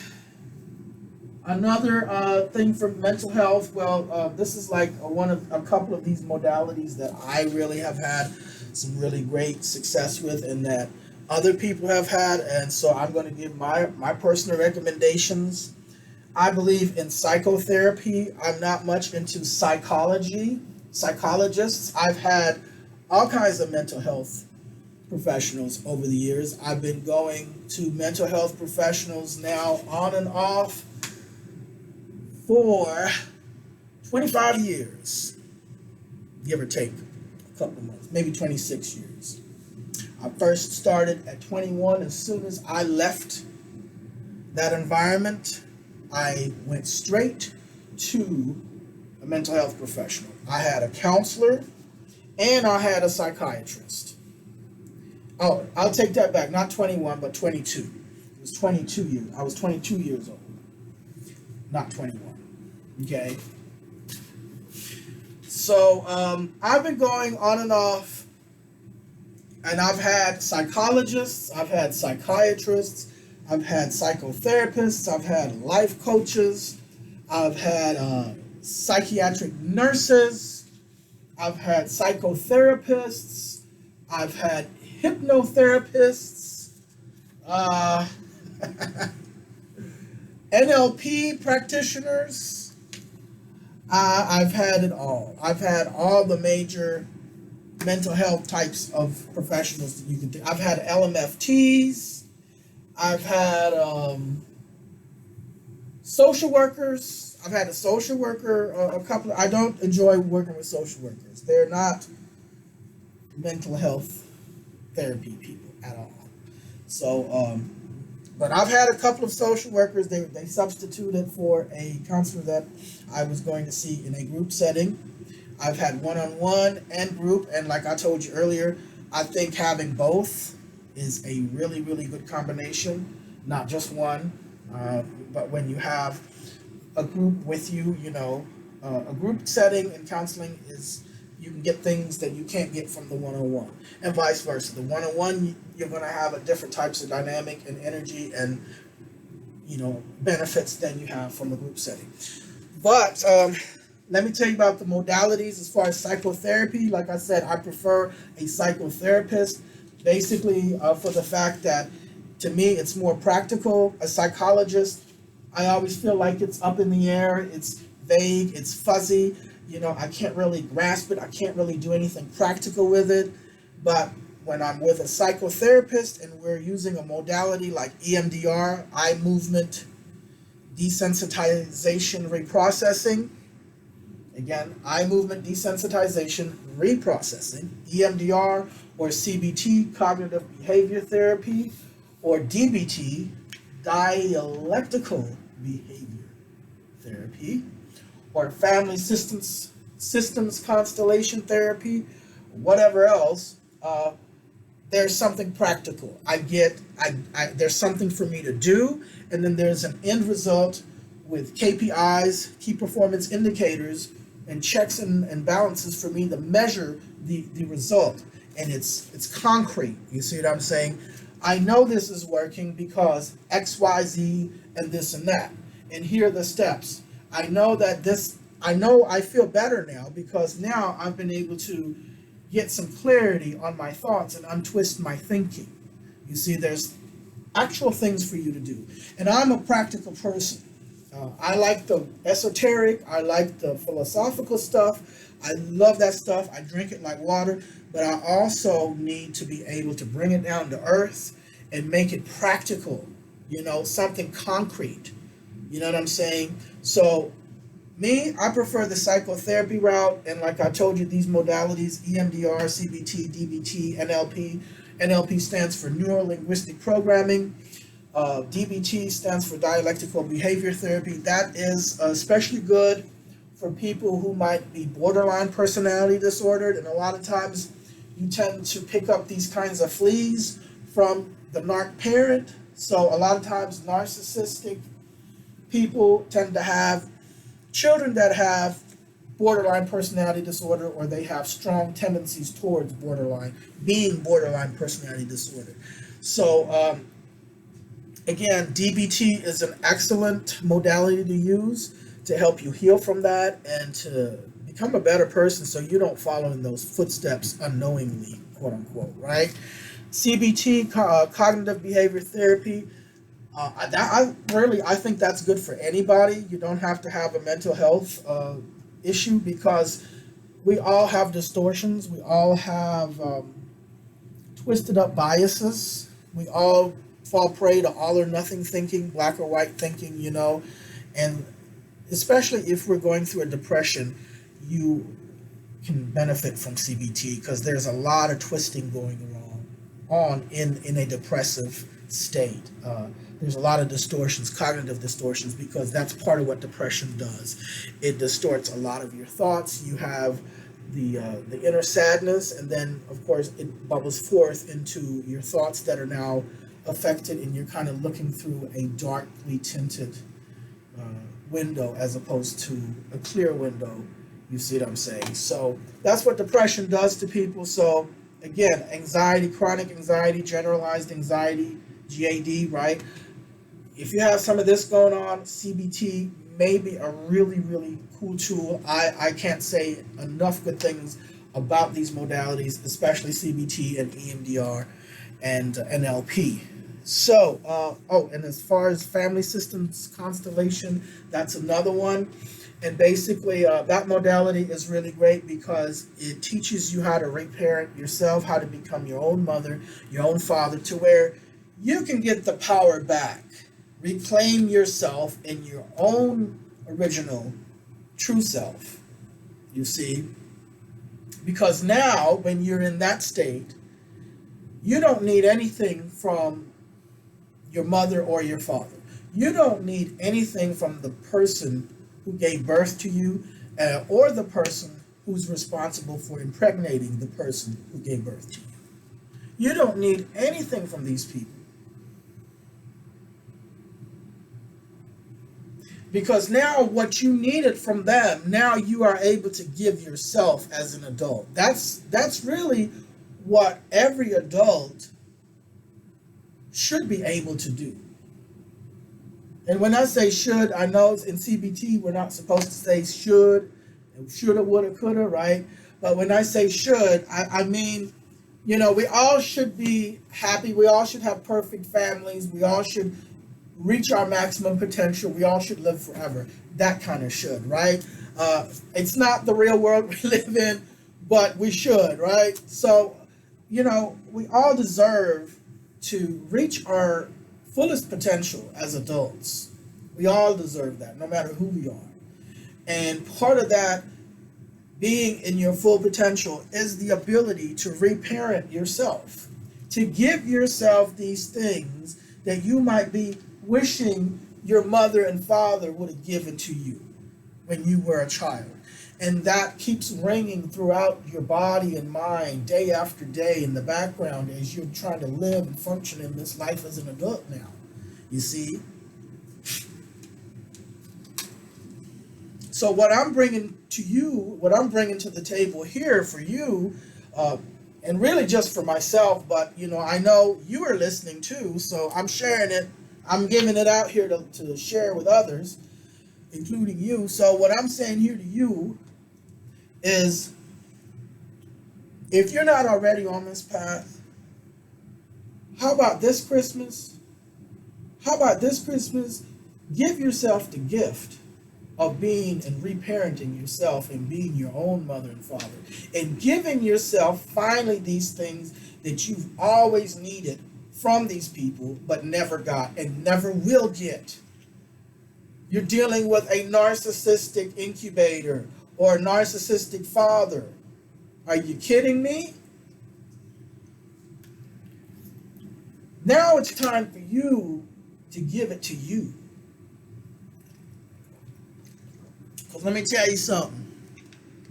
These narcissists need you more than anything. They need you to need them. And if you stop needing them, that's their worst nightmare come true. Because then they have no more power over you. Then they know there's a chance you could heal and leave them in the dust. They know there's a chance you can heal and wake up and see through them. There's a chance you just might see through that smoke and mirrors.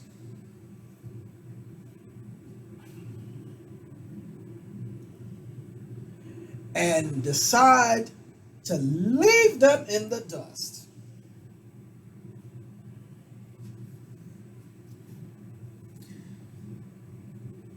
I wonder if I'm encouraging somebody somewhere to do just that right about now. And I'm going to get the blame, for somebody waking up.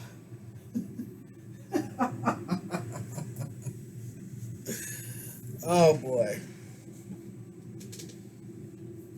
That's what the narcs do too. When something like that happens, they always blame someone else. They'll say, oh, it must be his spouse that did that. I know she must have influenced him to leave her. Or, oh, he took our daughter.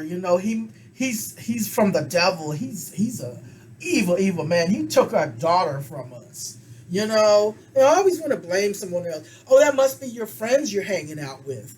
I'm going to put you on restriction because your friends are influencing you to rebel against me. It must be your friend telling you to do these things. It's always somebody else, right? It's always somebody else's fault. But now you've got the power to reparent yourself. And it's not going to come overnight. Again, this is long term. You got to be committed, because that narcissist is committed to being who they are. They've shown you a consistent track record since day one. They've never deviated from who and what they were. So you got to match that in the same way with who and what you are now. And that's the way it should be for anybody and everybody. You know what I mean? You need to stay consistent with now you. It's all about you and your well-being first. I'm not talking about being narky and now it's like all selfish, but somewhere down the line, you got to make a decision. You know what I mean? You got to make a really crucial decision here. This is the adult world. This is what a real father would have done. A real father and a real mother would have taken you out of that abusive situation. So why wouldn't you do it for yourself now that you're an adult and have the ability? You might not think you do, but you do. You have the ability. You have the ability. But as long as you take that narrative from that narcissistic incubator or father or ex-spouse or whatever the case is, they got you. They got you. Because it's all about a mind game anyway. That's what cults do. They hijack your mind. They hijack your imagination. So, family systems therapy, I go through this again, DBT, CBT, EMDR, psychotherapy. That's one of my favorites. That's why I went over it 3 times, just to make sure you know. But yeah, the spiritual aspect, it goes hand in hand with mental health. And if you start digging around with mental health, you're going to see that. Like a lot of the books on boundaries, a lot of them delve into that spiritual aspect of it because it comes from the spirit. This is mental and spirit, emotional. They're very closely related, right? And on the Kabbalistic tree, you have Keter at the very top. That's the spiritual. Then you have the emotions, Chesed, okay, which is midway of the Kabbalistic tree. And then you have emotions, what did I say? Mental. So mental is logic, right? Reasoning. So you have Hod, or splendor, or logic and reasoning. You have Chesed, which is the emotions. And then, of course, you have the spiritual, which is Keter, at the very top of the Kabbalistic tree. So, and if you don't know what the Kabbalistic tree is, Google it.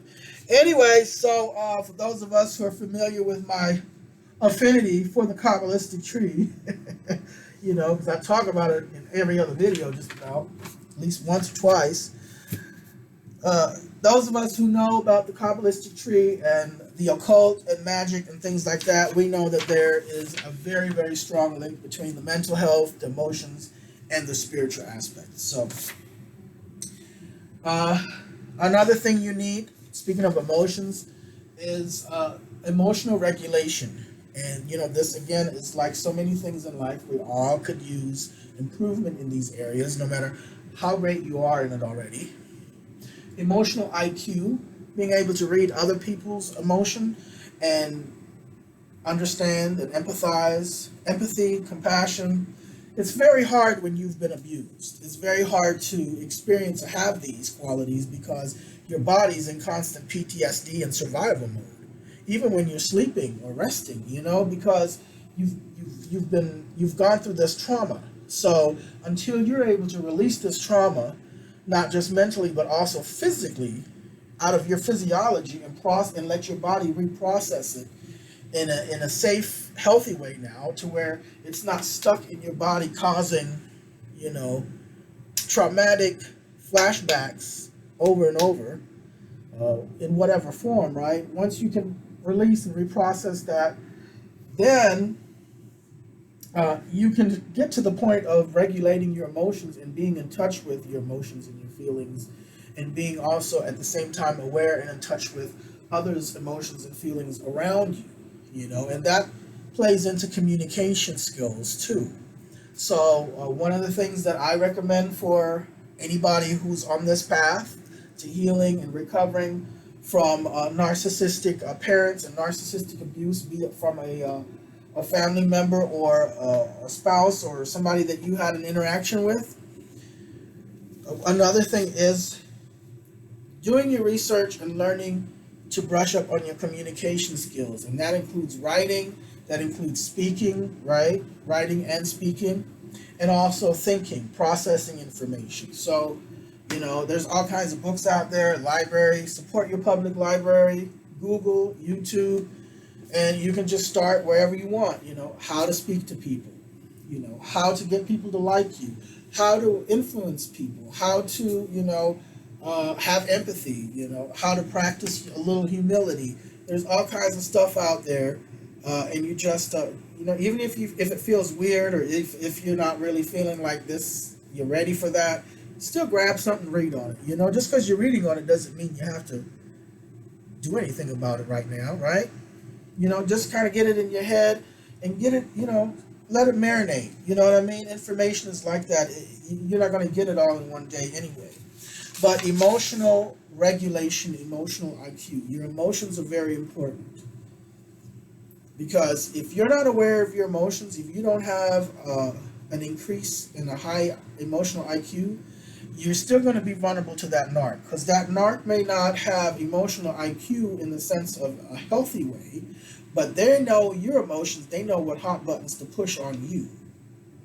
And the more aware you are of your own vulnerabilities, and the more you confront your own shadow, the less power anyone, especially the narcissist, has over you.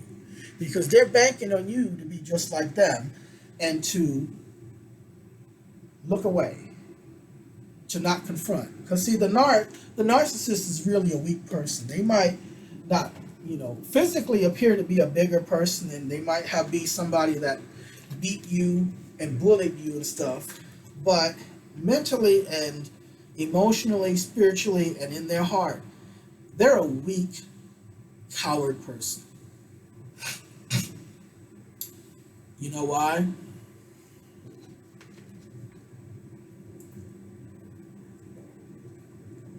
I had to drink some water here. They are a weak, cowardly person because they are too afraid to confront their own vulnerabilities, their own weaknesses, and their own shadow, their own flaws. They don't want to take that responsibility with themselves, you see. So you got to do that too. You got to look away in order to play with them and be in their world. You got to be like that too. But you can't look away on certain things. But other things you need to look away on. Namely, their shadows, their vulnerabilities, their flaws. You know what I'm saying? You got to tiptoe around their ego. Because it's all about them. When it boils right down to it. But they can play a good game in conning you into thinking otherwise. That it may be all about you. And how much they're doing for you. And how much they sacrificed for you. And how sad it is for them. And how ungrateful and bad you are. Oh yeah. Oh yeah. So,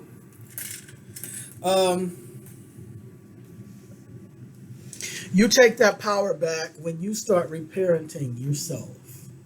When you start giving yourself that unconditional love that you did not get from your narc incubator. When you start developing and giving yourself that self-discipline, that discipline that your father never gave you because he was never there. And whoever was supposed to be a father figure damn sure wasn't doing it either. In fact, they abused discipline in the worst way as a form of release. Okay? You never had a good male role model in your life? I'm talking to some guys now, or some male identified individuals. You got to be your own daddy now. Who's your daddy? You better look in the mirror. Because if it's anyone else, I don't know. You know what I mean? You got to let the person who was responsible for impregnating the incubator who gave birth to you, you got to let them be and not need anything from that person or anyone else. That's how it has to be. And you're all the better for it, because once you cross that threshold, and you are able to become your own mother and father in the truest sense, and you are beginning to be able to give yourself some unconditional love and some compassion and protection and looking out for your own well-being on all levels, not just physically, to where, hey, if you have to cut off contact with a narcissistic incubator, then that's what you did, because a real mother and a real father would do everything in their power to take you out of a dangerous situation. So why would you not do it for yourself now that you are reparenting yourself? All right, let's take a break. We can marinate on that while we listen to some jams. And in the meantime, I'm going to get some more beverage. Let me see what I want to play. Let me see what I'm in the mood for.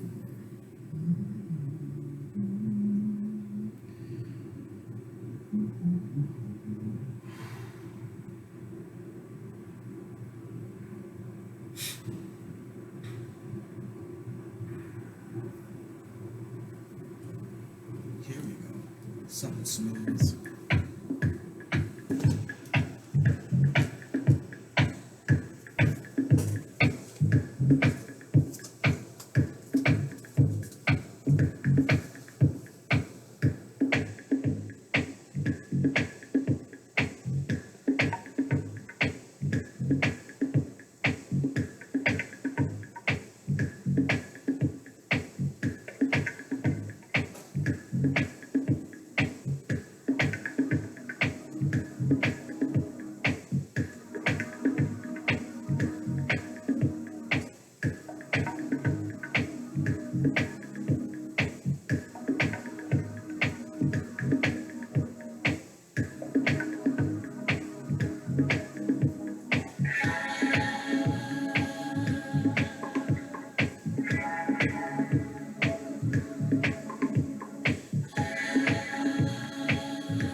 Try to tell you time and time again,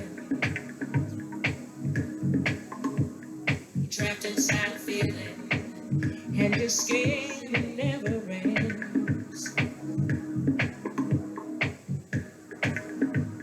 It's making you a stranger to your soul.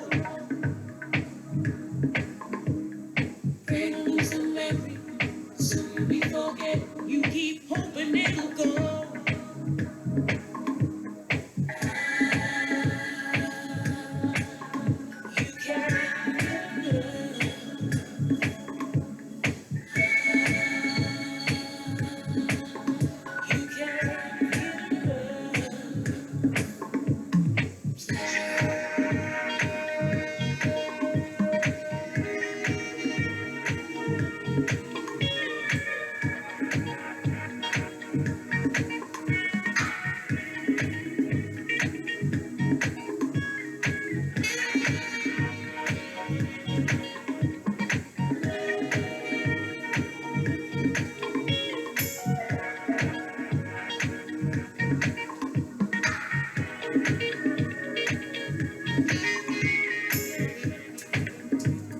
Maybe all the troubles in your mind,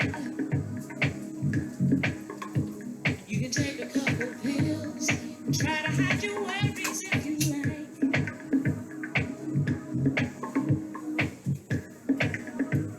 You're missing every chance you have to leave.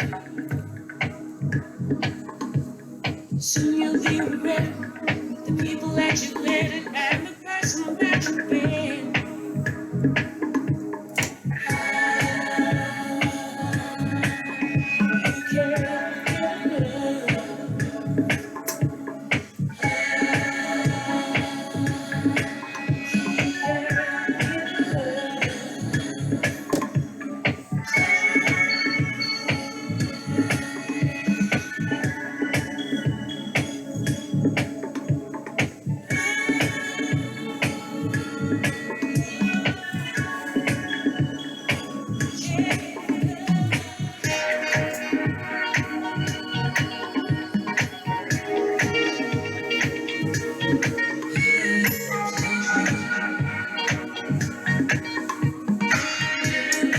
right, I am back.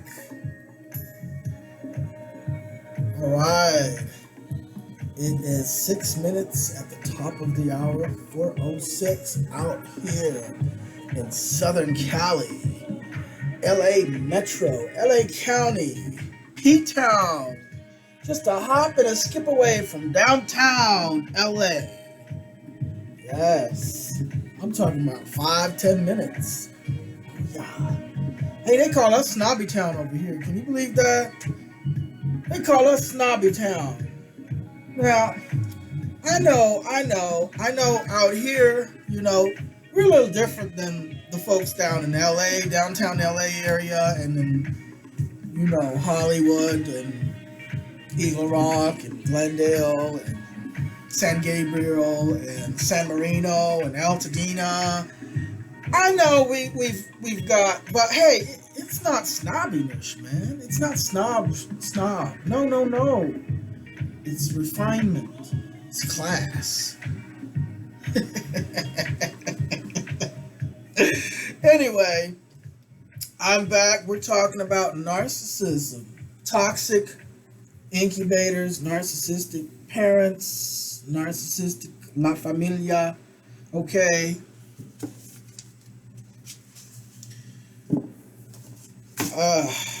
So we was talking about reparenting, and during the break, I wanted to share with you a book in case you are interested. It is called Homecoming by John Bradshaw. Homecoming. And that has some really, really practical exercises for reparenting yourself. I have gone through that book for years. I've gone and done those exercises over and over and over, and until they became subconscious. And the reason I know they became subconscious because I began to dream about the exercises, so I knew it was in my subconscious. And also at the same time, I also began to feel a sense of healing and growth and being able to process things, and like I said, healing and being able to actually be my own parent, be my own mother and father, and to give myself these things that I was never given and that I was constantly hoping one day would change. Well, the change can come anytime. You're the one in the driver's seat. That's what I'm telling you. So if you want to take a gander at that book, support your local library, public library, or if you want to buy it outright, but don't just buy it, actually do it. Use it. It's another thing that's practical. You're going to be doing, there's something for you to do. It's not just going to stay in the air and stay fuzzy and all that garbage, okay? I mean, look, like I said, I'm into esoteric things. I like philosophy. I like all that stuff. I drink it like it's water. But I also need another side to it. I also need to be able to pull that into the concrete, here, everyday, mundane world terms, okay? And you can bridge that. You can bridge that gap, okay?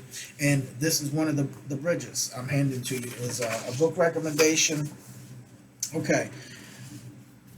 Continuing with the spiritual, I told you about being able to clear your head on a regular basis, making space, boundaries, letting go.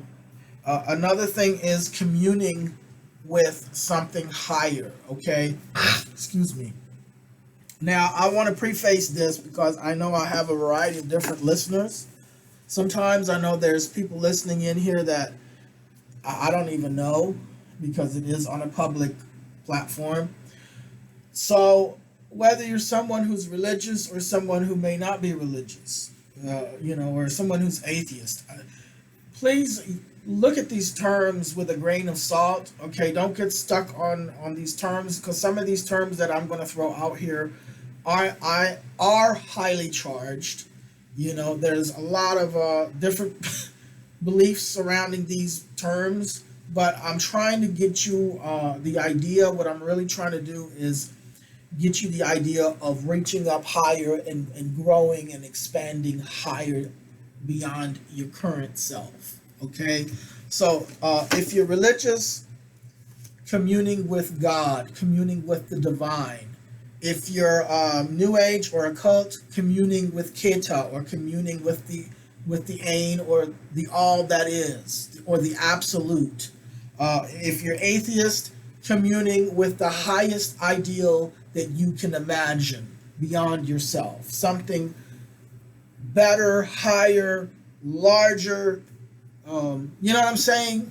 It's the idea of reaching for better. Okay, so something that is a resource of power and comfort to you. Okay, and ideas can be a resource of power and comfort. If you're scientifically minded, let me tell you this: you still have an imagination. And once again, if you don't take control of your imagination, you leave yourself vulnerable to someone or something else to take that and hijack it right up from under you. And your imagination is basically, if somebody's got your mind, they got everything else. They got your body, they've got your bank account, you know what I mean? They got everything. So I'm laying that out there. If you're somebody that's, 100% just materialism and scientific, and when I say materialism, I'm not talking about a moral type. I'm talking about somebody who's just, hey, if I can't see it, touch it, or feel it, I don't believe in it type of person. I would say call this your higher self. Again, it's the highest conception that you can conceive and beyond, right? That's the idea. Ideas can function as if. Stories function as if. Stories have an effect. People don't have to believe in the story. They don't have to believe the story is even true for it still to have an effect. It can still have the result intended.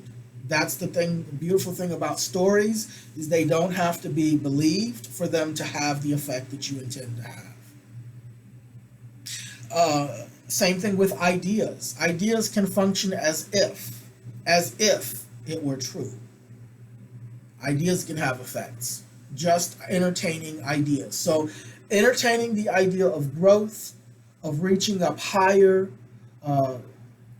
rising above your own situation, to have a broader perspective.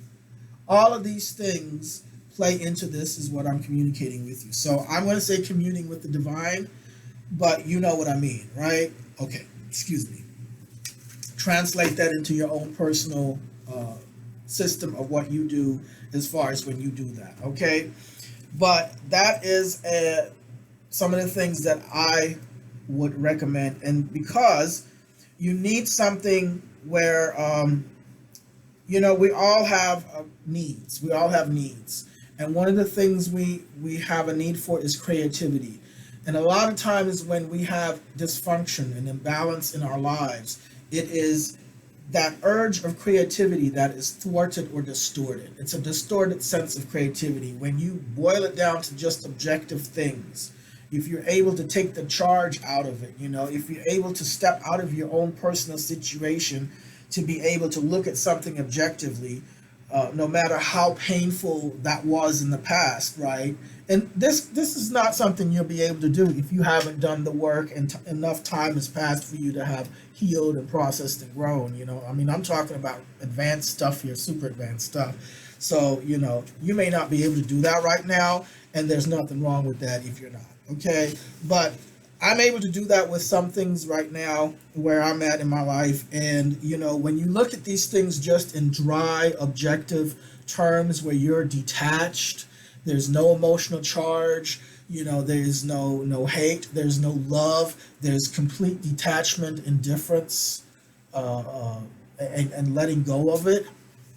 Having let go, you come to realize that it all boils down to creativity.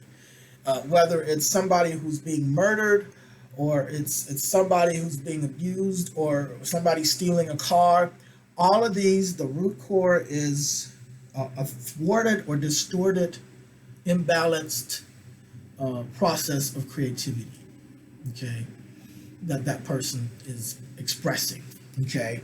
Now, again, this is like at the very bottom of the layers of different things that we would call that, right? A serial killer, we would say that's a thwarted, certainly thwarted sense of creativity, but it's so much more too. It's a very horrific, horrible thing. So we don't want to just let it stay there at that to give someone the idea that we're dismissing or minimizing the seriousness of what was done. Okay, we're not doing that. All right, we're not letting anybody off the hook.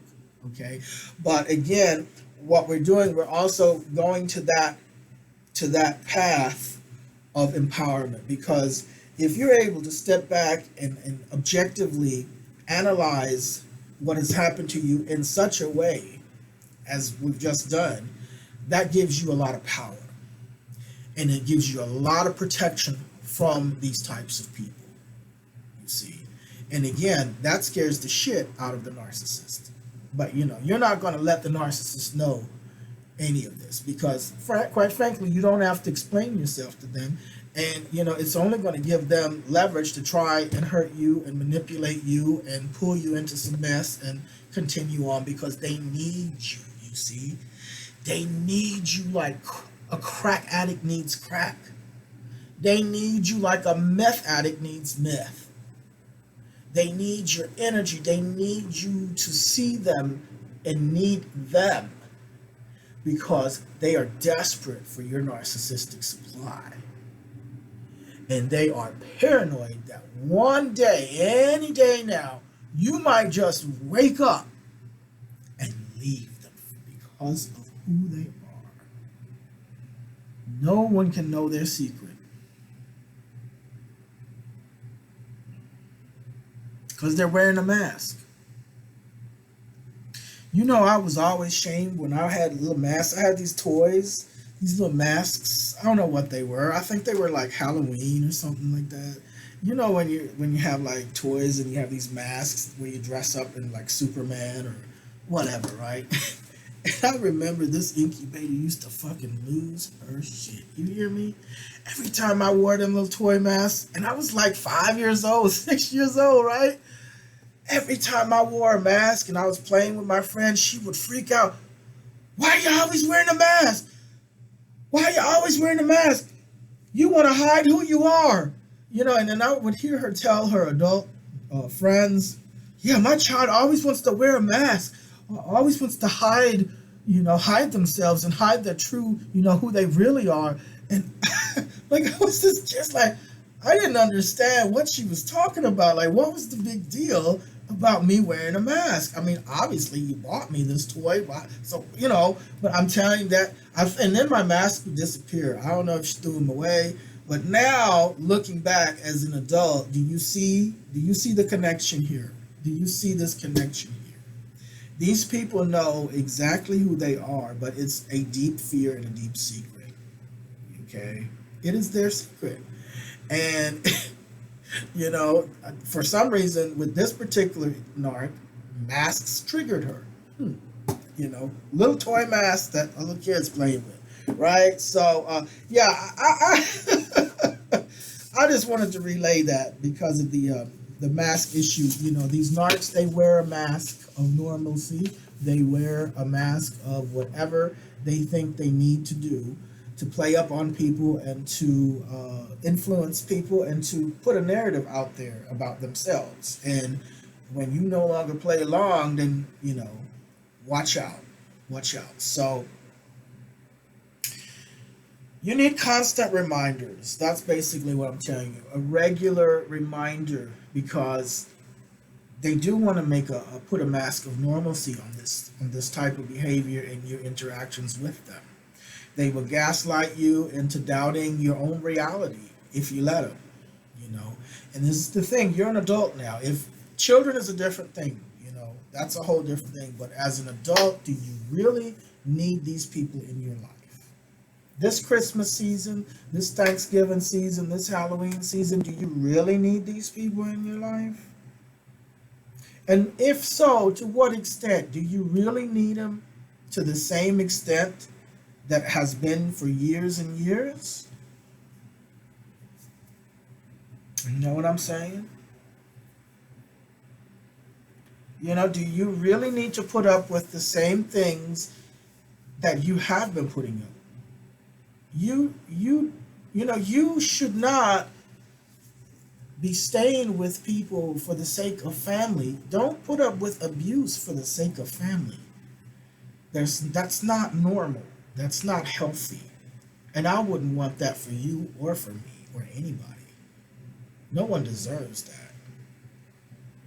I know that I deserve better. I might not be an angel, okay? I roast the fuck out of people, okay? And some of these people out here I've roasted, I know I have injured. But hey, they injured me. But hey, two wrongs don't make a right. I understand. But what I'm telling you, I'm no angel. But I damn sure deserve better than to be abused for the sake of anything, let alone family. Okay, what is family? Family is my imaginary friends from childhood who were teachers and professors and counselors. And the trees in the backyard, the woods and the forest in the back of my yard where I was hanging out a lot, or over at my friend's house. Some of those people who, shared their meals with me, a kid that they didn't have to really pay any mind to and could just tell me to go back home. Some of them did. They were like, hey, you need to tell your mom to give me some babysitting money. You've been over here too long and eating up our food. Some of them did tell me that, and so, I just hung out in the woods. What is family to you? One thing that family is to me, damn sure, is somebody abusing me. Okay? Once you've shown me your true colors, and you've shown me that you're not for me, I will set you free. I will set you free.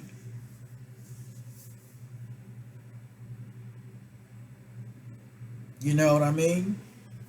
So, are you going to put up with abuse this holiday season just for the sake of Christmas?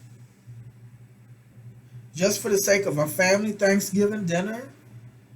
You going to let somebody smack you upside your head with a turkey bone for no good reason, and you're going to sit there and smile and take it and continue, and then you're going to lay down and let them step all over you and use you as a doormat? Why? Just so you can take pretty Facebook pictures with smiling faces? Look how wonderful we all are. Look what a loving family. Look how happy, good looking we are. And look how happy. Woo, woo. We're all on Christmas vacation. Look at these big Christmas gifts. And look, everybody's smiling. We're so much great. And oh my God. Is that what you want it for? So you can be Facebook fine, real life horrible?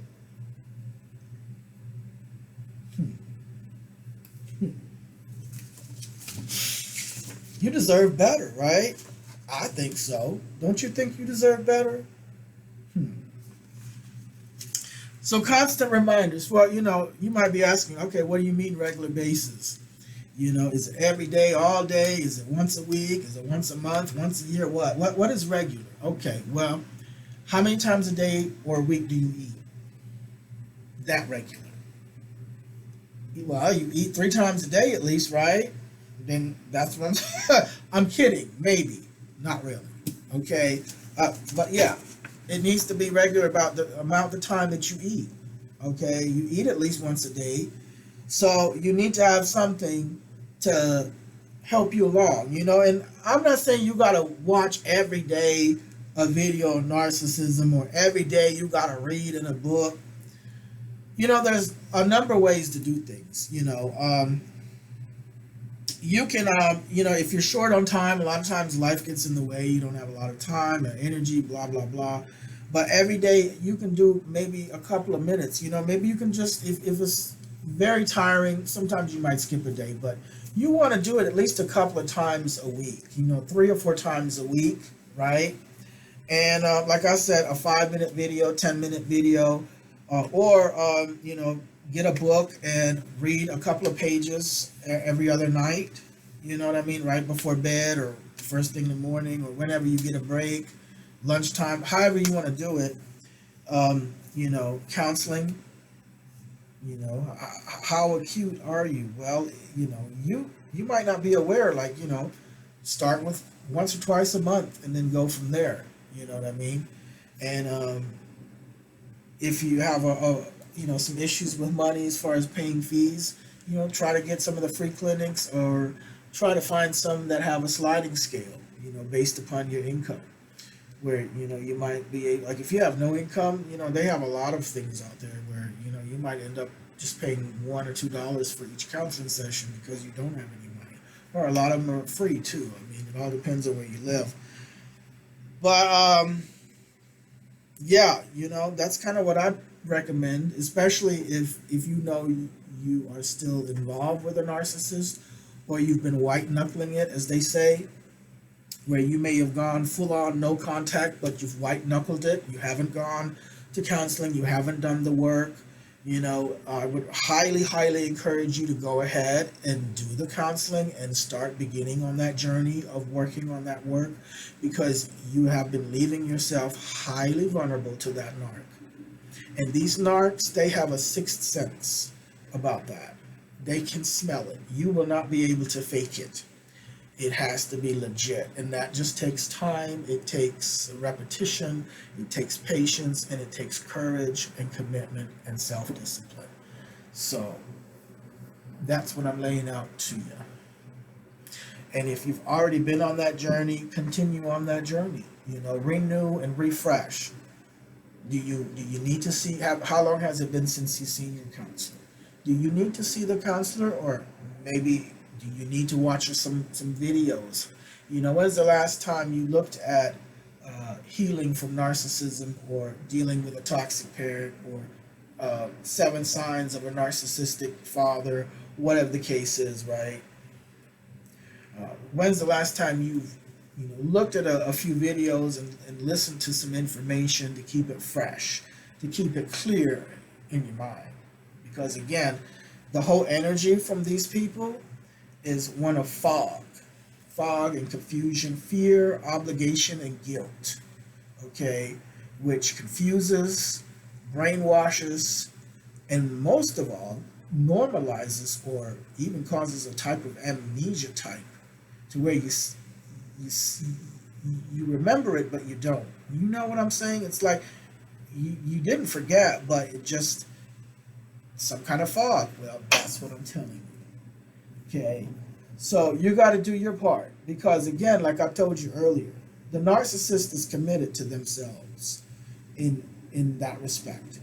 They are consistent, long term. They will not change. Only thing that changes is their methods. They might get a lot more cunning over time, and a lot smarter, because they've had enough experience with enough people to figure out how to get those hot buttons quicker, and how to make it more permanent, their damage, and how to get a stronger foothold on you. But other than that, they're not going to get any better. But that's what you're up against. You're dealing with people who are very consistent and very committed to being who they are, and doing what they continue to do. So you must be committed to you. You must be consistent with you. And I know it's a lot of work. I know it's scary. It's the hard road. It's not the easy road. It's not the road most take. Most people don't want to do that because it's too scary. You got to be willing to face whatever comes up. You got to be willing to step into that dark abyss and face that fear and confront the truth about your parent, about somebody you love.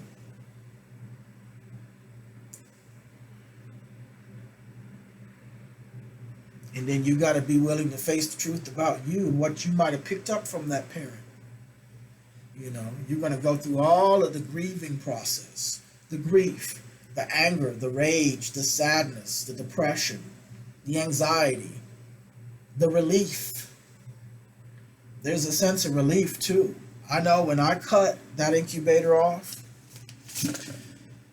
oh man, there was a sense of relief I never knew I existed. a sense of freedom and relief. I've only been relieved 2 times, a couple of times in my life, after ending a relationship with a person. After just cutting them off and going my own way. Just disappearing, ghosting. But that sense of relief, when I cut that incubator off, it was cathartic. I had a real true catharsis. Did I say that right? Catharsis.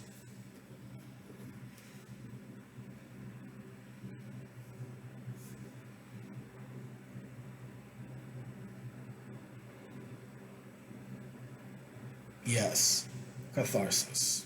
I did say it right. So yeah.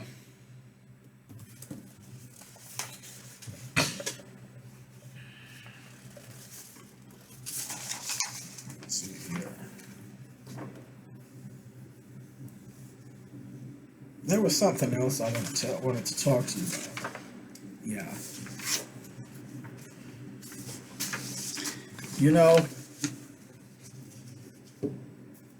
like I said, the whole this whole thing I'm laying out to you, I know it's scary for some people. It's hard. It's hard work. And even if you feel like you've done a lot of work and you've done a lot of headway, can we look at this from a fresh set of eyes? A brand new beginner's eyes, as if you hadn't had no counseling. And can we look at this? What would you do if you had to start fresh? What's the first thing you would do? Where would you go? And use a fresh set of eyes in continuing on in your journey.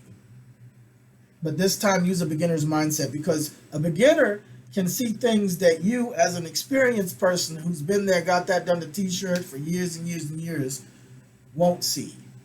Because they don't have all that. They don't already have these things where, okay, I know that already. Okay, this and that.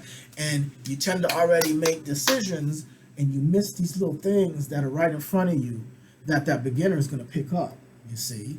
So that's what I'm trying to get you to do. If you're already somebody that's further along, you've already been doing this for some time, can you look at it this Christmas from a beginner's view? Can you give yourself the gift, the Christmas gift this year, of being able to take a beginner's perspective on your journey and finding something that you've been missing? You know what I mean? Whether it's something you need to work on yourself, or maybe it's a resource that was there that you just for some reason didn't register with, or some other door that's opened for you because of this new beginner's mindset.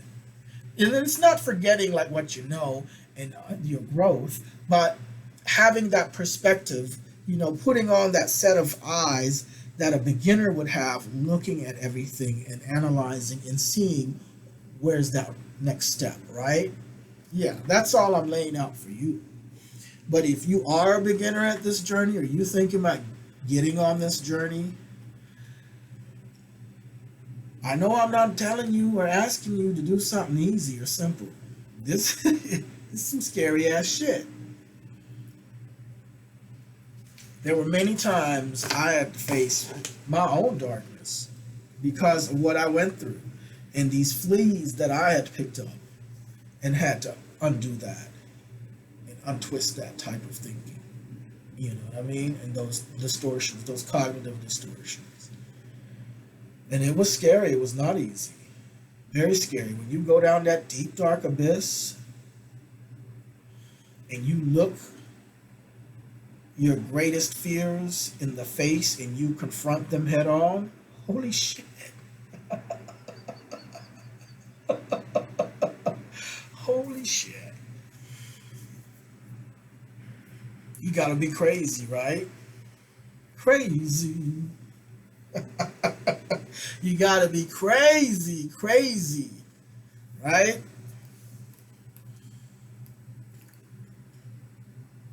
Not everybody can do it. Not everybody will. A lot of people will go to their grave never having even touched their potential. You know, the pain and discomfort of doing this kind of work, it's only temporary. But quitting and giving up, now that's forever. Just always remember that. The fear and the pain you experience on this path that I've laid out to you here today,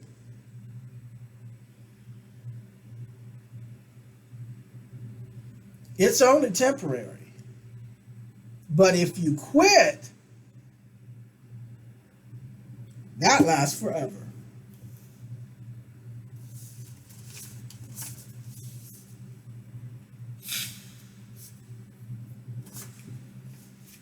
You know,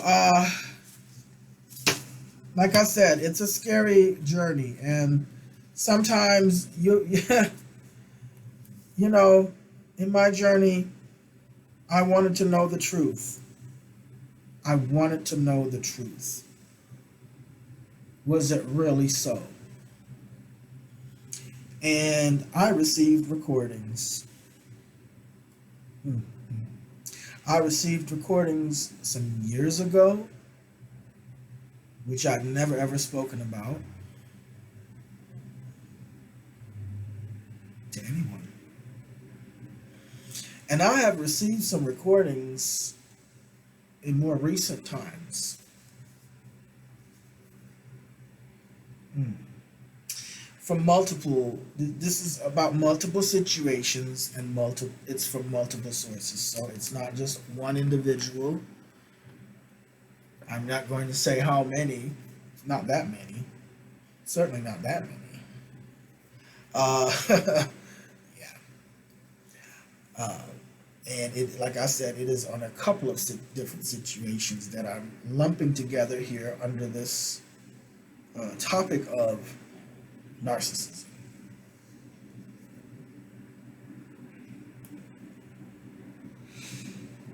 But I tell you, it's scary when you are on that path, because what starts to happen is that somehow you're shifting this whole world in some kind of way. And I don't know if it's different because you're different on the inside and your perspective is different after you process and grow and all of that, or if there is something that you're affecting how physical events are now turning out different than they would have. I don't know. I've got my own thoughts on it, but you know, who really knows? These are things we don't have any answers to, and I don't think we will anytime soon. So we have to use other things to function in that.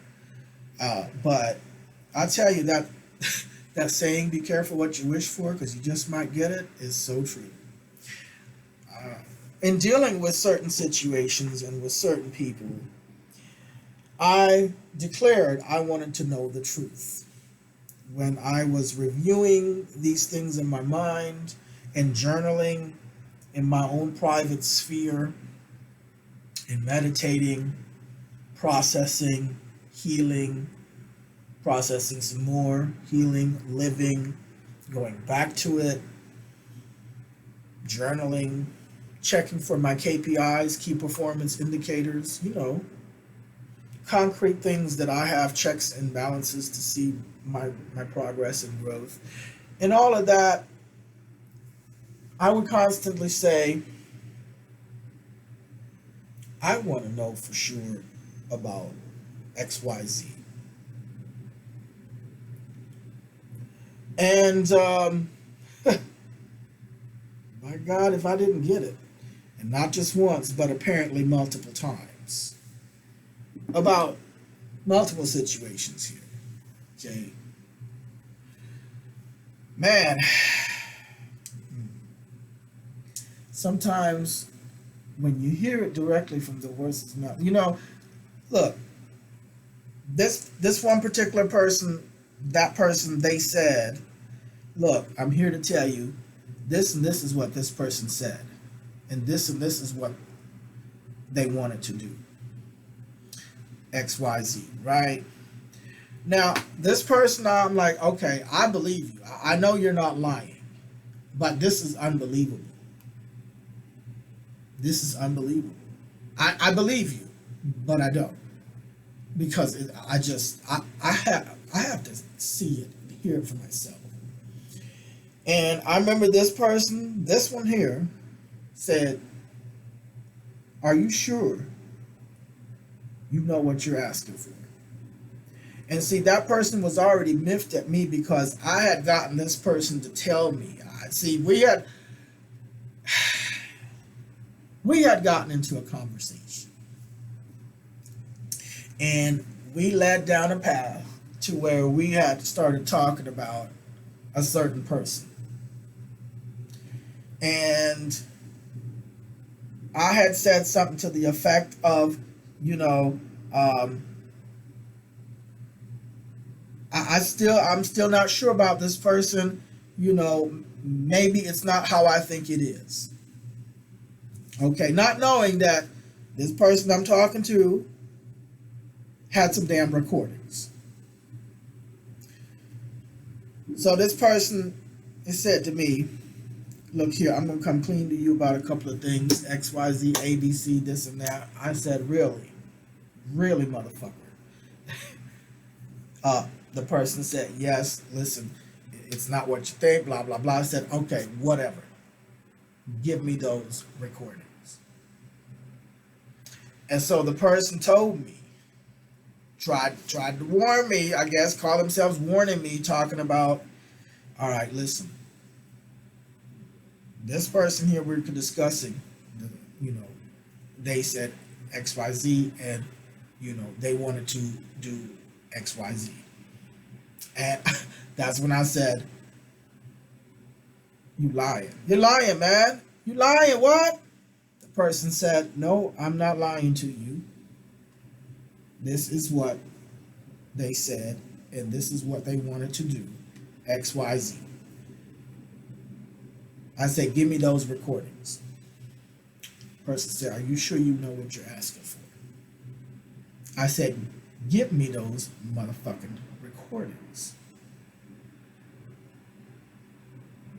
And see, we were at a point where, you know, it was time. And I had a sense, I literally, 2 weeks before that particular person and I started, we talked, and that was delivered to me, that information. I had a premonition that I was going to come across some information somehow. In my mind, I thought it might be Google. I might be Googling something, you know what I'm saying? I had no idea this was going to be like, this bombshell was going to be in my lap. But sure enough, that's how it went down. And I'm telling you,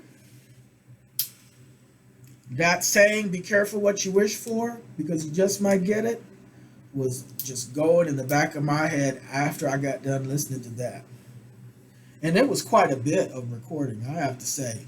And I wondered, why did that person record this particular individual that we discussed? You know what I mean? Why did that person record them in the first place? Because the person that we discussed had no clue, had no idea. That person was all confident and thought everything, it would never ever come out. Certainly was just knew I was never going to know any of it. Yeah. I could laugh about it now, you know. I can laugh about the painful shit in my life, a lot of it. You know, I sit here and I can laugh about when I had those surgeries in Bangkok, Thailand. Man, I can laugh about it now because it's over with. But I sure shit wasn't laughing back in the middle when I was going through it. But in that instance, that was over 8,000 nerve points of pain. Count them. 8,000. Yes. Yes. There's 8,000 nerves of severing in a surgery.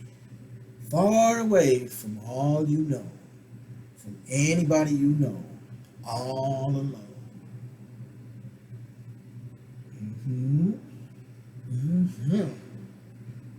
Yeah, I know I'm crazy, shoot, because I don't know not one motherfucker in my life that'll go to that extent for who and what they are and what they believe and their values. Most of these motherfuckers are sitting in some building, you know, pussyfooting around, virtue signaling, you know, parroting whatever bullshit somebody in front of them on the stage is regurgitating to their ass.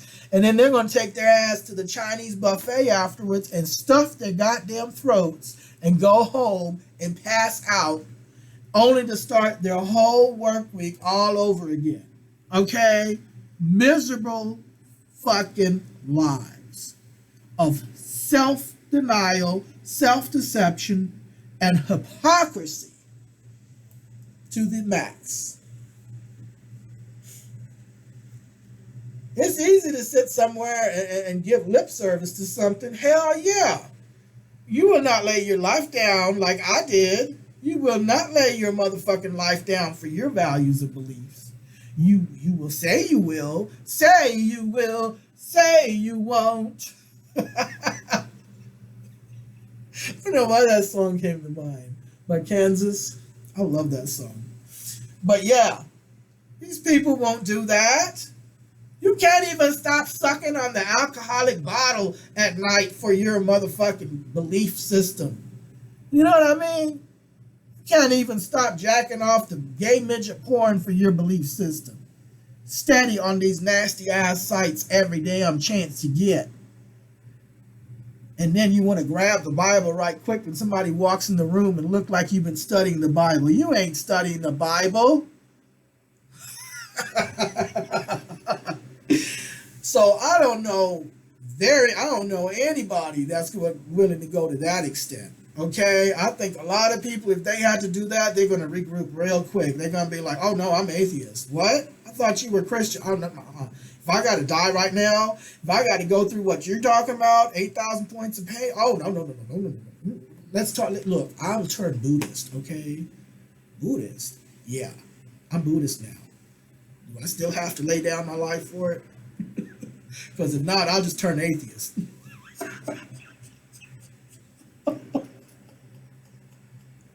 I'll turn non-believing, non-denominational, non-agnostic, or whatever it's called. Non-gnostic, whatever.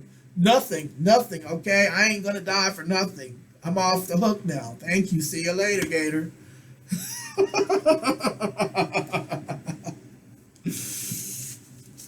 You can judge me all you want, but I bet you ain't doing this shit like I'm living it. I bet you're not living your life and who you are the way I'm living it. Yeah. I got some balls, don't I? No pun intended. Because I'm going to tell you something. I don't know not one man that has enough balls to do this shit.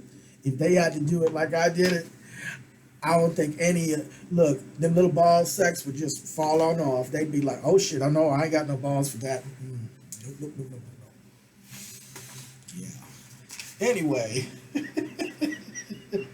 like I said, I can sit back and laugh about things, you know, because I've processed a lot of that. I've processed a lot of that trauma there and pain from those surgeries too, you know. I mean, there was trauma there.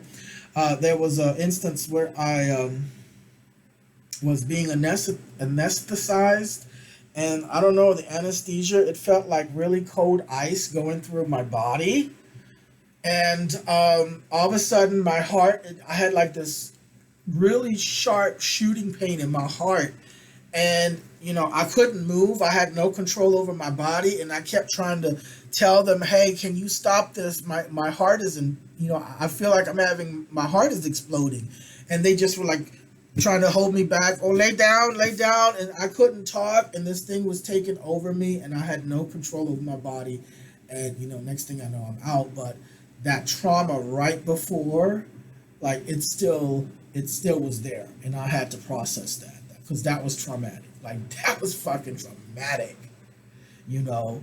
And again, who was there with me to go through these things? Moi.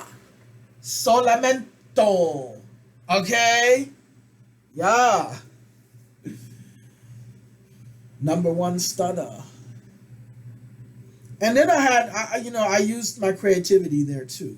I imagined that I had some invisible family supporting and cheering me on. And when you have a high dose of narcotics, pethidine, pain medicine, sometimes you can really start doing the little. You can actually, it helps you along. It helps that creativity along, and kind of, you know, get into that. So I had to do what I had to do. Hey, you know what I mean? Shoot, I might have to do it again one day if I'm laying in the hospital, old and getting ready to die. I might have to imagine some family there with me, seeing me out the door.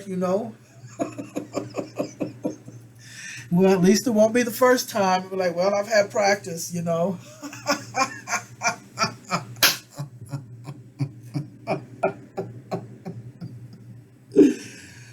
Oh boy. Oh, let me see here. Oh, I was telling you about the recordings. Yeah, yeah. Excuse me. And them other recordings, man, oh man. I have to say, some people need to watch out who their friends are. Really, there's certain communities and certain groups out there. Not gonna name any names, but man, I tell you, mm, mm, mm, mm, mm.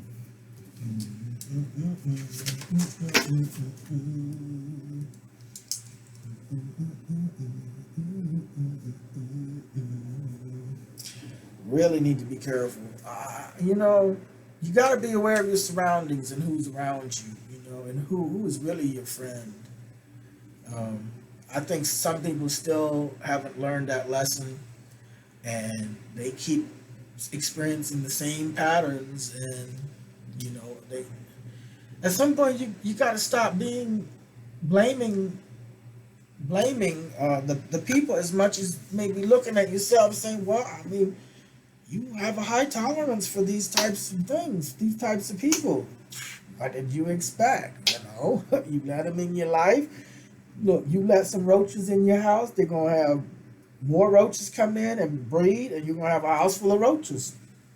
You know what I mean? Like, that's how it is. Don't let the roaches in your life, in your house, and you won't have a roach problem. Keep your house clean. Keep them roaches out, and don't bring them in. No.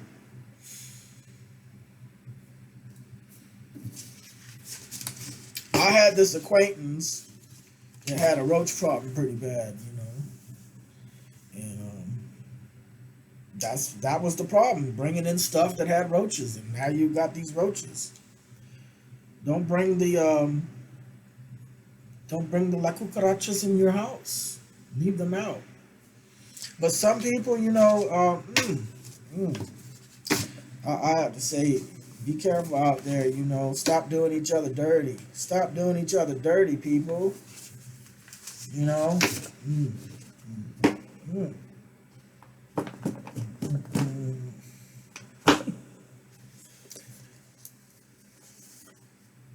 But yeah,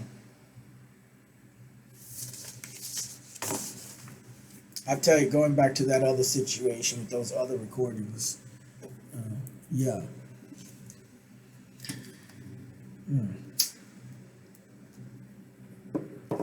Person said to me,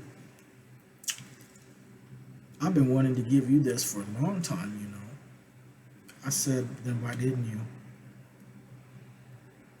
They said I was afraid. I said, afraid? You? Afraid? Said, yeah. I said, what was you afraid of? Said, I was afraid of your reaction, what you would think. I'm afraid of what I think. Yeah.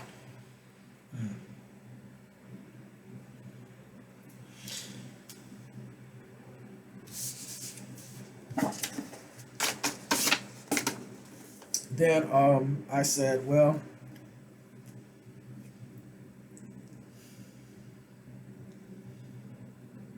I said, okay. And the person said, so did you get a chance to listen to what I sent you? I said, yeah, I listened to the recordings. I listened to every last one of them. Every last one of them phone calls.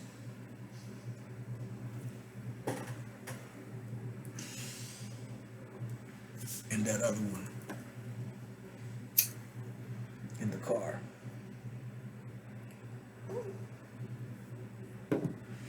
The others in the car. And then there was some silence, you know.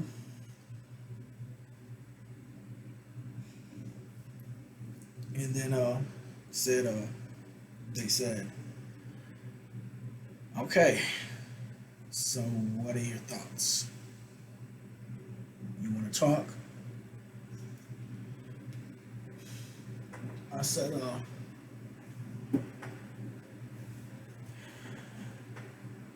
in a way I'm shocked, but in a way I'm not. It's strange. I'm shocked to the core, but then I'm not.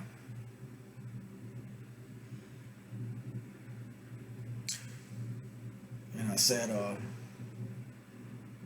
it confirmed a lot of things that I had a premonition on, a lot of visions that I had seen, and a lot of information that was revealed to me through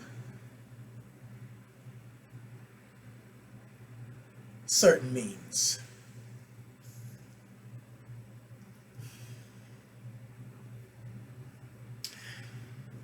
And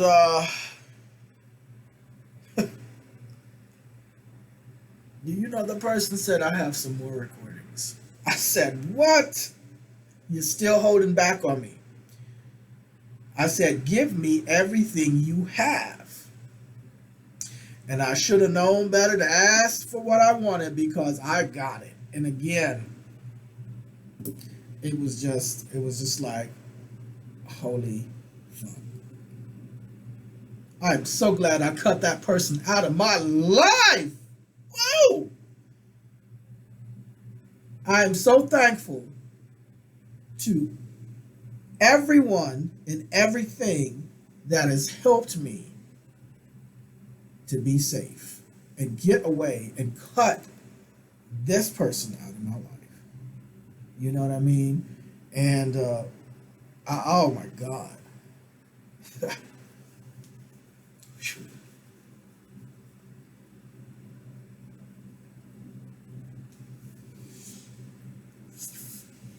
Now, the thing is, I'm going to say person A, person B, person C, all right? This person here, I'm going to call person A. Person A was not on the phone calls.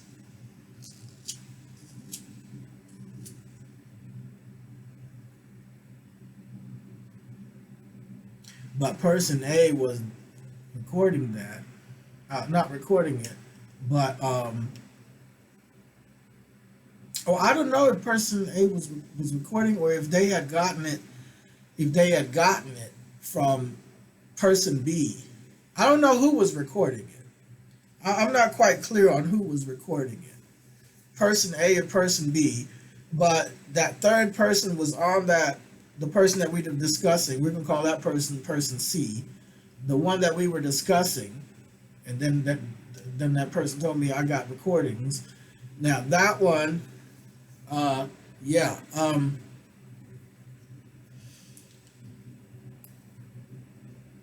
Okay, so let me just start over because I'm not sure if the person who gave me those recordings recorded it or if another person, either a family member or a friend, recorded it. So I'm not quite sure. But anyway, I guess it doesn't matter because the facts are the facts. When you hear something directly come out of someone's mouth and it's just like, holy fuck. You know, this is what this person really is. And you can't argue with that. You know, you cannot argue with documentation. I call that documentation when you have a recording, a record, and it is coming directly from that person themselves. All possibility for plausible deniability are out the door. Boom. So I have recordings to remind me every so often, in case I start forgetting. You know, I don't forget anyway. I'm not that kind of person, but you know, this is what I'm telling you. If you're journaling, you may not have recordings or anything like I do.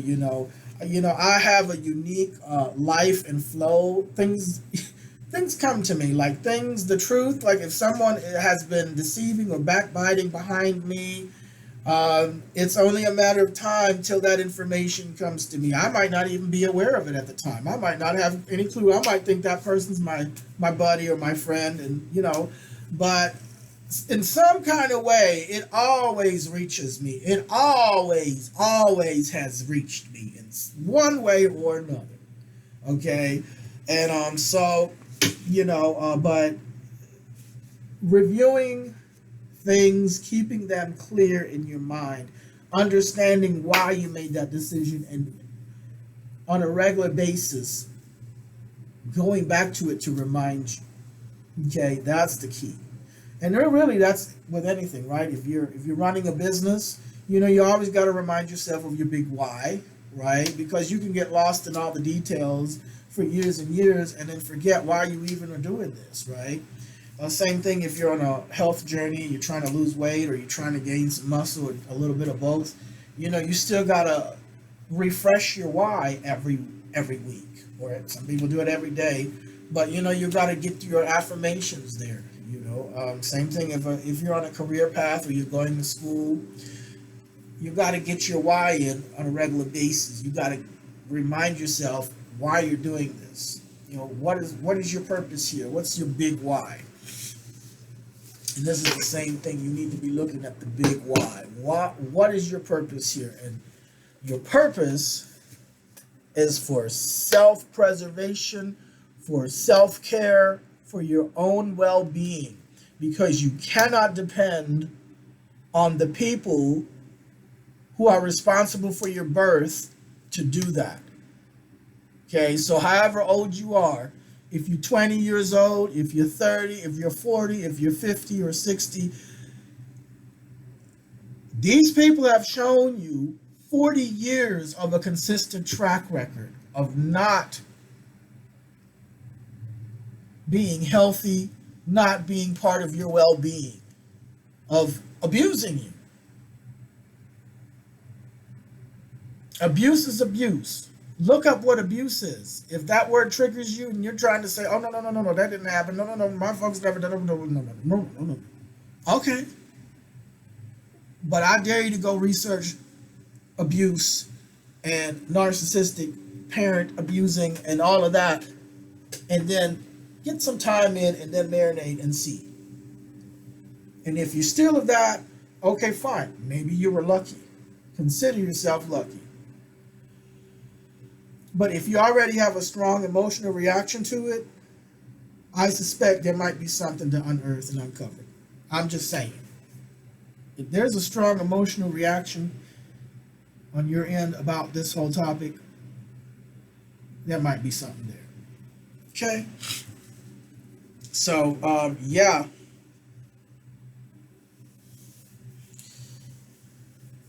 Let's see.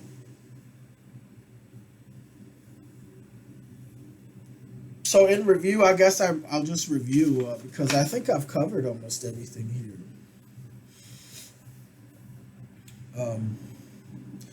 You want to be extra careful this holiday season, especially in the holiday season, because there's a lot of triggered people around you, whether they've been through this or not. Everybody's got their own struggles and issues and histories, and people get triggered for all kinds of reasons anyway.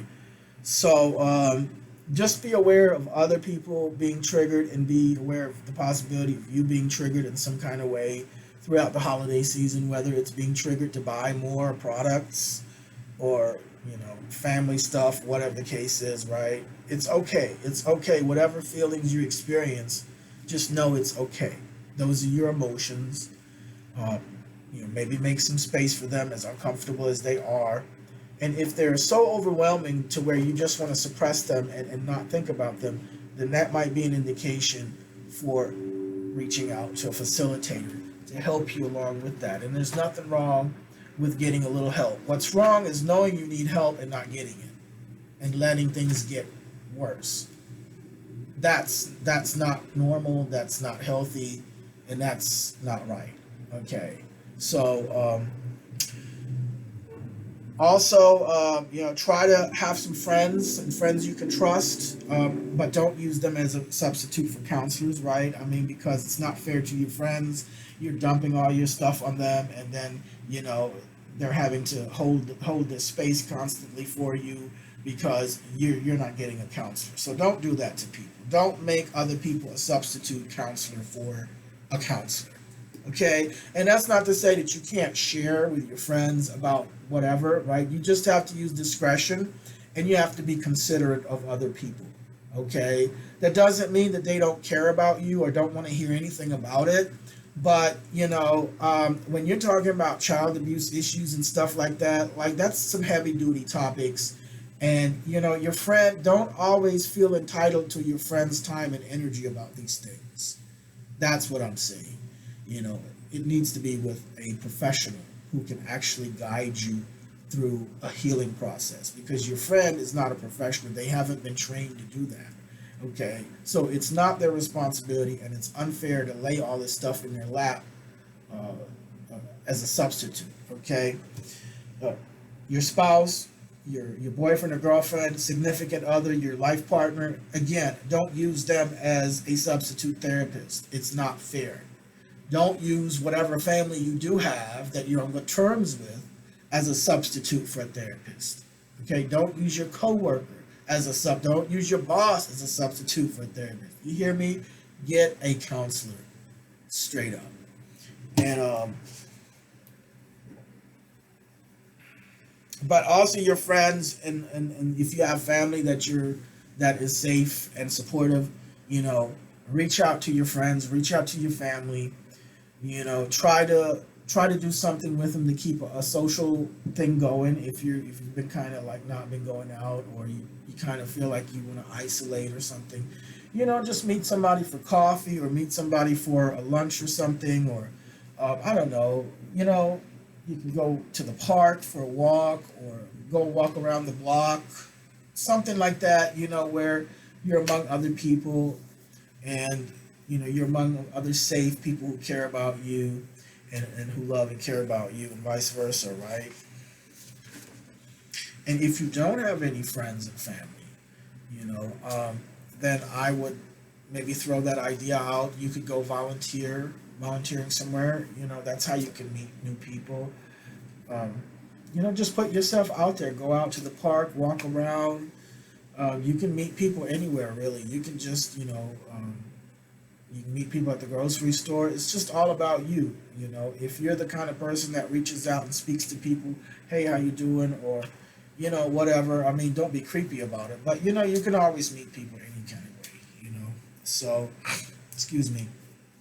If you're somebody who's religiously inclined, I would say, go to your church. I'm kind of leery about things like that. But if you're somebody who's already in it and that's what you do, see about hanging out with fellow church people and some kind of church, gathering where they have food or something, A Christmas party, like right now is a holiday season, so a lot of people are having Christmas parties. A lot of companies are doing Christmas events where you can meet people, food trucks, food events, they have festivals, bookstores have book signings. I mean, they've got all kinds of events going on with different stores and different types of businesses in every city for the Christmas holidays, because they're trying to make money, they're trying to draw the crowds, they're trying to draw the families on the weekend. So go out to some of these events, and you can go and Google free events in your local area, and see what's out there that's low cost or free, and just go out there and put yourself out there, and until you meet people, and it's just a matter of time. you know but that's what you need. You need a good social support network. Don't use the internet as a substitute for a counselor. Don't use people online as a substitute for your family that you don't have. You need to have real life, 3D, physical, social experiences to stay healthy and to be healthy. Okay, not to say that your online friends aren't important and that they don't count. They do count, but you also need the everyday world too. Okay, that is very, very important. But you got to start somewhere. So if you don't have any real life friends and all you do have is some online people, all right, it's a good start. It's a start, but don't let that be the only thing.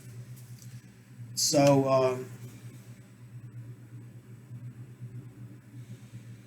also, I would say, as far as cutting yourself off from a narc, if you're doing that, if that has been a recent thing, you might want to consider keeping a low profile on social media platforms. And I'm not saying don't have anything out there, but at the same time, you need to also be aware that these narcs, they like to stalk, they like to hoover, and they like to get whatever piece of information they can about you to see if they can use it against you as leverage to pull you back in or whatever. So just be aware of that. That is something I learned early on, before we even had social media. That is one reason why I never lay out all my cards on the table, no matter what the situation is or who I'm dealing with, because I had to learn early on, since my earliest years, that it was not safe to lay out all my cards on the table. It was not safe, because the few times that was the case before I learned, the whole rug was pulled out from under me. So I learned I gotta have a safety net and a backup upon a backup. Dealing with these people here at home as a kid, I had to have backup upon backup, because and never lay out all my cards. Never, ever, ever, ever, ever, ever. So that's just one of the things I took with me to my adulthood. It's a protective measure, and it has served me very well to this very day. So, yeah, and I would advise you to be that way too. Don't lay out all your cards on the table. Don't let people know exactly, what all your cards are. You got to keep at least 3 or 4 of them bad boys in the back pocket. Keep 3 or 4 aces in that back pocket at all times, 24/7, like 7-11. That's what I do. Got a couple of kings and queens up in there too, and a wild card too. I got a couple of wild cards in that back pocket. Hell yeah. And some aces. Shoot. Man, oh man.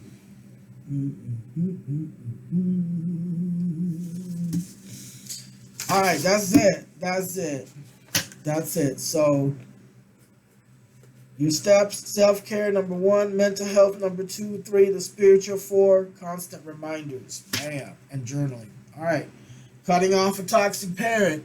Hey, it doesn't have to be a parent. If your situation is different, it might call for cutting off a toxic boss, cutting off a toxic job, cutting off a toxic neighbor, or a narcissist, cutting off a narcissistic mother, cutting off a narcissistic father, cutting off a narcissistic spouse, cutting off a narcissistic ex, okay, cutting off a narcissistic habit. Oh, what did I say? A habit? What's that? What do you mean? Well, anything that's hurtful and not healthy for you. Oh, okay. Yeah, you know what I mean? And, hey, bad habits are just as unhealthy and unsafe. Some of them can be really, really detrimental to you, right? I mean, they can end up killing you, depending on certain things, right? If you're smoking cigarettes or drinking too much, Overeating, all these things can kill you. They can give you cirrhosis of the liver, heart disease, diabetes, cancer, you know. So you can apply this in many different ways, but the main key is always you. You have the driver's seat. Right now, you can take your power and take it higher and take it further and expand it in a healthy, balanced way. So, yeah, that's it. I'm done talking about this topic for right now. Oh, I want to say one more thing. I forgot about this. I had a dream. And because I've been doing just what I've laid out to you, I had a dream because I have been watching a lot of videos of counseling and narcissistic abuse, narcissistic parents, and cutting off a narcissist, and healing, and gray rocking, and detaching, and all of that. So, I had a dream, right? And it was kind of like a twilight dream, I think. It was, I don't know if I was asleep or if I was half awake. Anyway, I'll say it's a dream. And I had this dream, and I was somewhere like in a building, a mental health building, where there was these offices, and I heard these voices, and I couldn't make out. It was people having counseling session. It was a counselor talking and someone having a counseling session. And then I recognized the voice to be the incubator's voice. And I immediately wanted to leave the building. I was like, what is this? I don't want to know nothing about her. I don't want to be around, you know, in the dream, that was my reaction.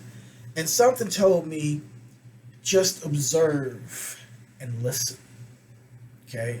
So when I didn't hear it, but when I got that, all of a sudden I was inside of the room where these people were, and I saw the incubator there with a counselor.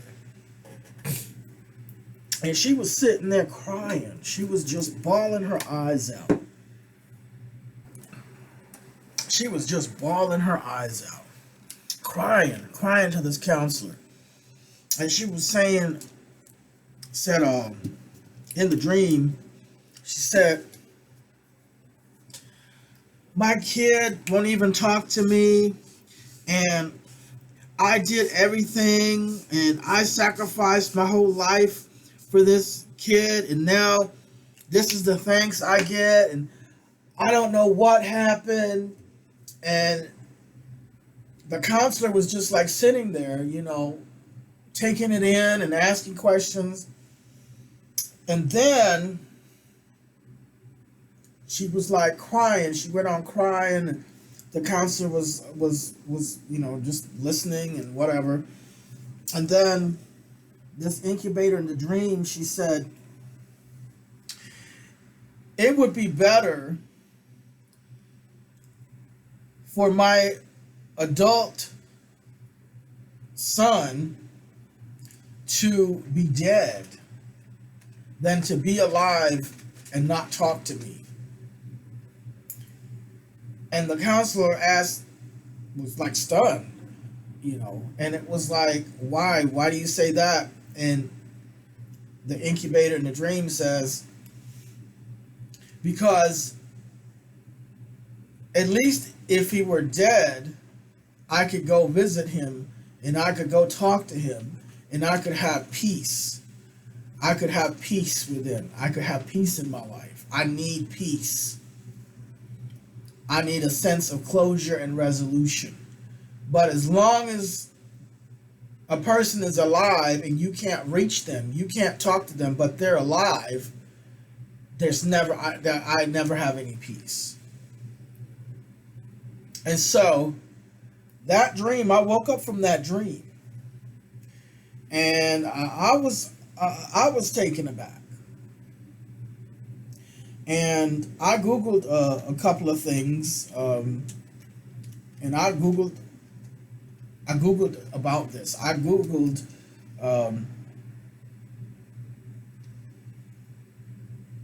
certain phrases, pretty long phrases, you know, and I got to these different forums where people were talking about just that, and how that is something that a lot of these narcissistic, toxic parents, specifically incubators, will say. To them, if you cut them off, they feel like it's better for you to be dead so they can have some closure about this than for you to be alive and not talk to them. Can you imagine a mother, quote unquote, saying, really, like, really feeling that, like, not just saying it, but just like that's how she sees it? Again, it's all about her. It's all about that narcissistic incubator. Again, she needs closure. She needs relief. She needs peace at the expense of someone else's life. If you had your way, that person would be dead so that you can feel better. And I realized from that dream, again, I was shocked, but I wasn't. Because isn't that how it's always been?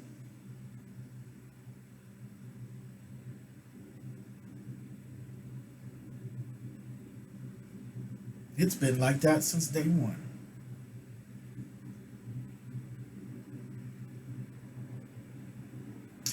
So yeah, like I told you earlier, be careful when you cut these narcs off.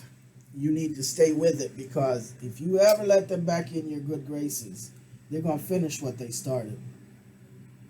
That is a given. You just give it enough time, they're gonna fuck you up for leaving them. You're gonna get it worse. And no matter how old they get, they can get 100 years old and sick with cancer. They will not change, but they will use whatever ailments they have to get you manipulated. Fear, obligation, and guilt. But yeah, what a dream. I tell you, these revelations, I take that dream very seriously. But one thing I know, it's just a dream. Because that bitch will never go to a counselor. It's never something on her. It's always the other person's fault or problem. But she's, nah. Narcs don't go to counselors. And the few that do, because narcs refuse to go to counseling. No, rarely can you get a narc into a counseling session with you. Rarely. And the few you can get in there, they're not there to actually do counseling. Like, it's a waste of time. It's a waste of time, because all that narc's going to do is use that counseling session as a way to manipulate and gaslight and control. I knew 2 mental health professionals that were personal friends of mine, and they told me they don't fuck with they didn't say we don't fuck, verbatim, but they told me they don't deal with narcissists. People with NPD diagnoses, no, they won't see those kinds of clients. They will send them somewhere else. So, because some of them will ruin the counselor, like they'll make the counselor like sick. You get a strong narc in there in that counseling session, and they'll affect the counselor, like they'll hurt the counselor. I mean, you're still dealing with human beings here, right? With feelings and everything like that. So, excuse me, yeah. Narcs will never ever go to counseling. So I know that bitch is never going to be in a counseling office ever. I know that was a dream. But I think, that dream probably took from what I'd been watching that day, and actually pretty much the whole month I'd been watching different types of mental health videos on YouTube and things like that. And I think my mind kind of drew from what I'd been watching to give me some warnings and some information, some cautionaries, to continue to warn me and show me things. So, not surprising, it was shocking, but it wasn't surprising, if that makes sense. So, I watched this one mental health video where somebody had shown me that this is something that these narc incubators think. I mean, this is how they operate.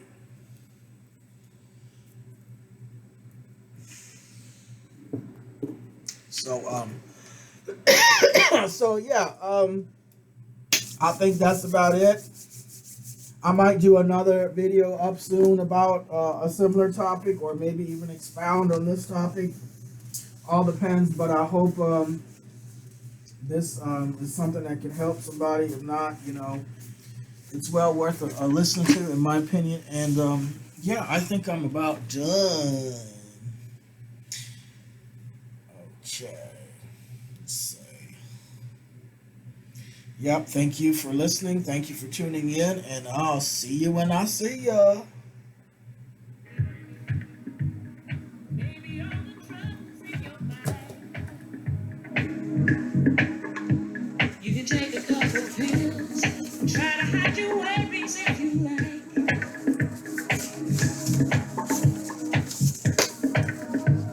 You're missing every chance you have to leave. So